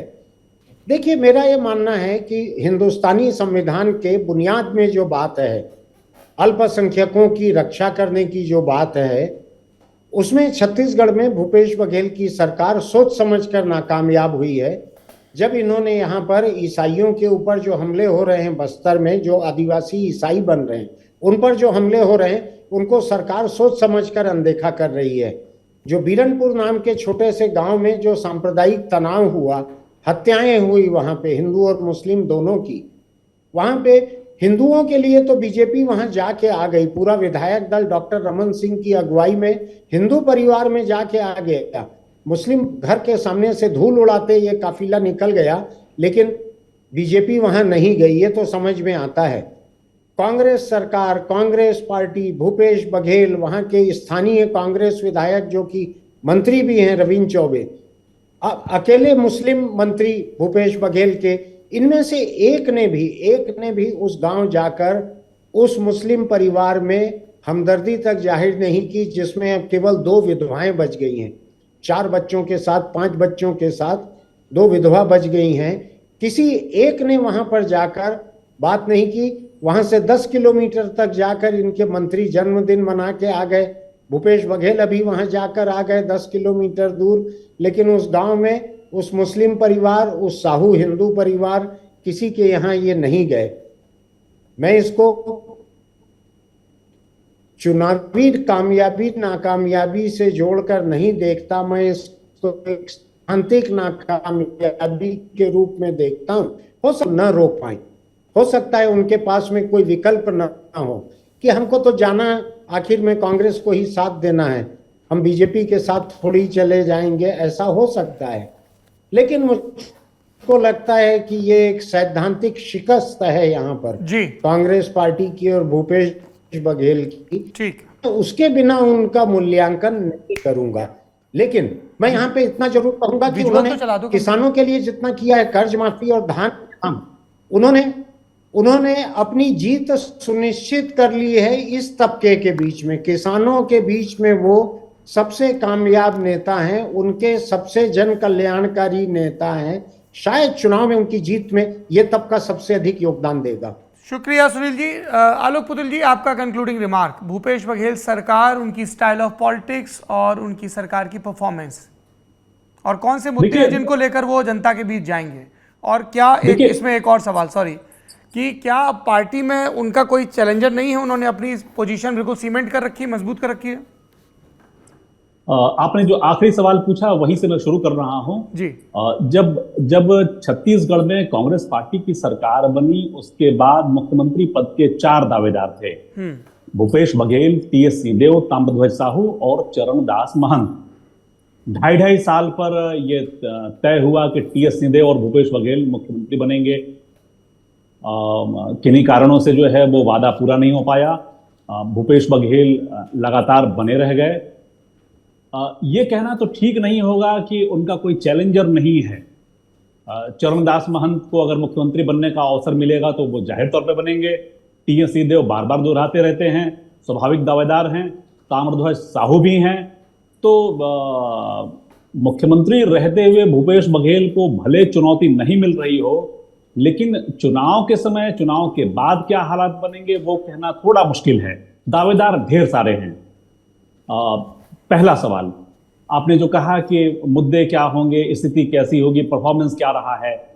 आदिवासी इलाकों में, बस्तर से लेकर सरगुजा तक, आदिवासी इलाकों में जो नाराजगी है उसको कम कर पाने में भूपेश बघेल लगभग असफल साबित हुए हैं। आज की तारीख में अकेले बस्तर में लगभग 25 जगहों पर आदिवासी आंदोलन कर रहे हैं। कहीं 2 महीने से, कहीं 4 महीने से, कहीं 2 साल से। और राज्य सरकार का कोई प्रतिनिधि उन आदिवासियों से मिलने की जहमत नहीं उठा रहा है। प्रशासनिक अफसर कह देते हैं कि इन आंदोलनों के पीछे माओवादी हैं। मैं बार बार इस बात को लेकर खुश होता हूं कि कम से कम माओवादी हथियारबंद आंदोलन को छोड़ के संवैधानिक तरीके से संविधान के दायरे में अगर प्रदर्शन कर ही रहे हैं तो इससे बड़ी सफलता और क्या होगी। सरकार को तो कम से कम संवाद करना चाहिए, लेकिन संवाद करने की बात तो छोड़िए, सिलगेर जैसे इलाके में तो सरकार ने गोली चलाई और उसमें आदिवासी मारे गए। इसके ठीक उलट छत्तीसगढ़ के दूसरे हिस्से में सरगुजा का जो हिस्सा है, वहां आदिवासी हसदेव अरण्य को बचाने के लिए लगातार आंदोलन कर रहे हैं। चुनाव से पहले राहुल गांधी, भूपेश बघेल, टीएस सिंहदेव, चरणदास महंत और कांग्रेस पार्टी के तमाम नेता उसी हसदेव के इलाके में पहुंचकर, आदिवासियों के बीच पहुंचकर जो वहां की कोयला खदानें हैं उसके खिलाफ आदिवासियों के साथ खड़े होने का दावा करते थे, दंभ भरते थे। चुनाव खत्म होने के बाद जब कांग्रेस पार्टी सत्ता में आ गई तो कांग्रेस पार्टी की सरकार ने उस इलाके में उन्हीं खदानों को जो है आवंटित करने का काम किया जिसके खिलाफ सरकार खड़ी थी। तीसरा एक बड़ा मुद्दा है करप्शन का। करप्शन को लेके भूपेश बघेल सरकार पूरी तरीके से असफल साबित हुए हैं। हालत यह है कि राज्य में सबसे बड़ा, पिछले 20 सालों का जो सबसे बड़ा घोटाला माना जाता है वो है नान का घोटाला, नागरिक आपूर्ति निगम का घोटाला। तो नान घोटाले के जो दो मुख्य आरोपी रहे हैं, डॉक्टर आलोक शुक्ला और अनिल टुटेजा, दोनों आईएएस अफसर, इन दोनों को जेल भिजवाने के लिए भूपेश बघेल ने विपक्ष में रहते हुए नरेंद्र मोदी को चिट्ठी लिखी। कांग्रेस के लोगों ने याचिकाएं दायर की, आंदोलन किए, धरना दिया, और जब सरकार बन के आई तो ये दो अफसर राज्य के मुख्यमंत्री के सबसे करीबी अफसरों में शुमार हुए। हालत यह है कि डॉक्टर आलोक शुक्ला की सेवानिवृत्ति के बाद उनको फिर से नियुक्त किया गया और आज की तारीख में वो शिक्षा, स्वास्थ्य जैसे 8 विभागों के सचिव बने हुए हैं। सौरभ ने एक सवाल किया था अभी कि क्या भूपेश बघेल को पार्टी के भीतर कोई चुनौती रह गई है कि नहीं। मैं यहाँ पे कहना चाहता हूं कि कांग्रेस पार्टी ने अभी कुछ अरसा पहले टीएस सिंहदेव को डिप्टी चीफ मिनिस्टर बनाया। ये चुनौती का एक हिस्सा था, ये चुनौती की वजह से बनाना पड़ा था। कोई चीफ मिनिस्टर, कोई डिप्टी नहीं चाहता है, तो ये बनाना पड़ा था। दूसरा एक पॉलिटिकल डेवलपमेंट हुआ है, जो मेरे जो दोनों पत्रकार साथी यहाँ मौजूद हैं शायद इनको पता हो कि क्या भूपेश बघेल के लिए कांग्रेस पार्टी के भीतर कोई चुनौती नहीं रह गई है। मैं उसी पहलू पे एक छोटी सी टिप्पणी करना चाहता हूं। ये चुनौती उसी से साबित होती है कि डिप्टी चीफ मिनिस्टर बनाया गया टीएस सिंहदेव को। कोई चीफ मिनिस्टर अपनी मर्जी से अपना एक डिप्टी सीएम नहीं चाहता, खासकर उसको तो बिल्कुल ही नहीं चाहता जो मुख्यमंत्री बनने का दावेदार रहा है इतने बरस से। इसके साथ साथ एक दूसरी दिलचस्प घटना और हुई है, उसको समझना चाहिए। अभी तक छत्तीसगढ़ में लगातार जो सम्मेलन चल रहे थे उनको भूपेश है तो भरोसा है, इस नारे से सम्मेलन चल रहे थे चारों तरफ। भूपेश है तो भरोसा है, इस नारे से सम्मेलन चल रहे थे। अभी जो सम्मेलन हुआ जिसमें कांग्रेस के अध्यक्ष खड़गे आए और बहुत सारे नेता आए, इस सम्मेलन में पोस्टर के नारे बदल गए, पोस्टर के, होर्डिंग के, सबके नारे बदल गए। भूपेश है तो भरोसा है की जगह भरोसे की सरकार हो गया। और मुझको जो पता लगा है वो ये है कि ये एक सामूहिक लीडरशिप को प्रोजेक्ट करने के लिए मुख्यमंत्री के नाम की जगह एक भरोसे की सरकार, ऐसा शब्द वहां पर रखा गया, उसको रिप्लेस किया गया है। तो भूपेश है तो भरोसा है, ये नारा अगर भरोसे की सरकार में तब्दील किया गया है और इस नारे के छपे हुए पोस्टर जितने थे, जो होर्डिंग बनी हुई थी, शायद टी शर्ट बने हुए थे, उनको रोका गया, तो इससे ऐसा लगता है कि पार्टी जो है अभी चुनौती किसी को किसी के लिए नहीं मान रही है। लेकिन पार्टी अभी एक सामूहिक नेतृत्व को पेश कर रही है कि लोग मिलकर चुनाव लड़ रहे हैं, हमारा एक सामूहिक नेतृत्व है, ऐसा मुझको लग रहा है। ये एक फर्क जो है ये भूपेश के लिए सीधे चुनौती की शक्ल में मैं नहीं देखता, लेकिन मैं इसको एक कंबाइंड लीडरशिप की तरह देख रहा हूं कि पोस्टरों से, टी शर्ट से अगर ये नारा हटाया गया है और नया नारा लाया गया है कि भरोसे की सरकार, तो इसके मायने देखने चाहिए। जी सुनील जी, आप कोई कहानी सुना रहे थे।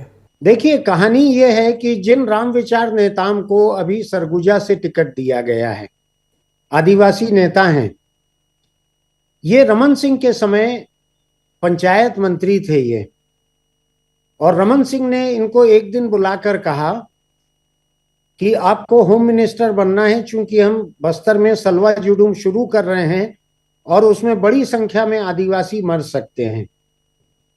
तो राम विचार नेता मेरे पास आए पूछने के लिए, उनका जैसे भूपेश है तो भरोसा है, ऐसा राम विचार नेता के लिए सुनील है तो भरोसा है किस्म का था।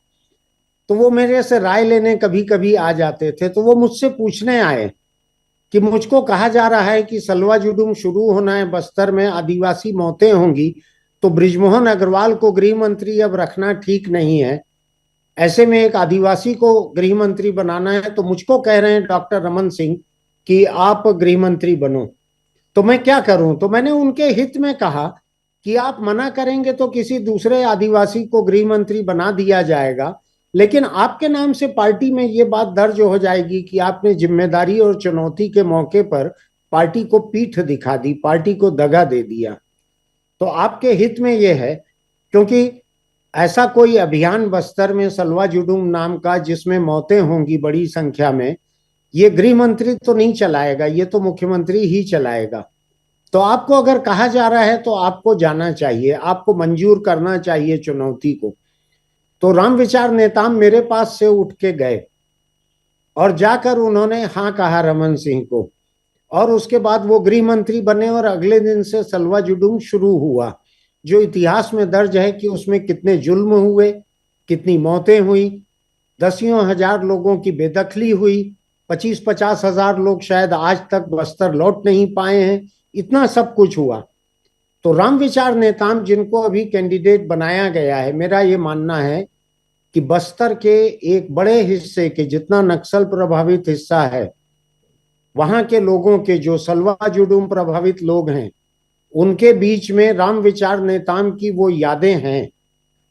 ये अलग बात है कि बस्तर में राम विचार नेता के वोटर नहीं है, उनके वोटर तो सरगुजा में है जहां से वो चुनाव लड़ेंगे। लेकिन इस कहानी को भूलना नहीं चाहिए।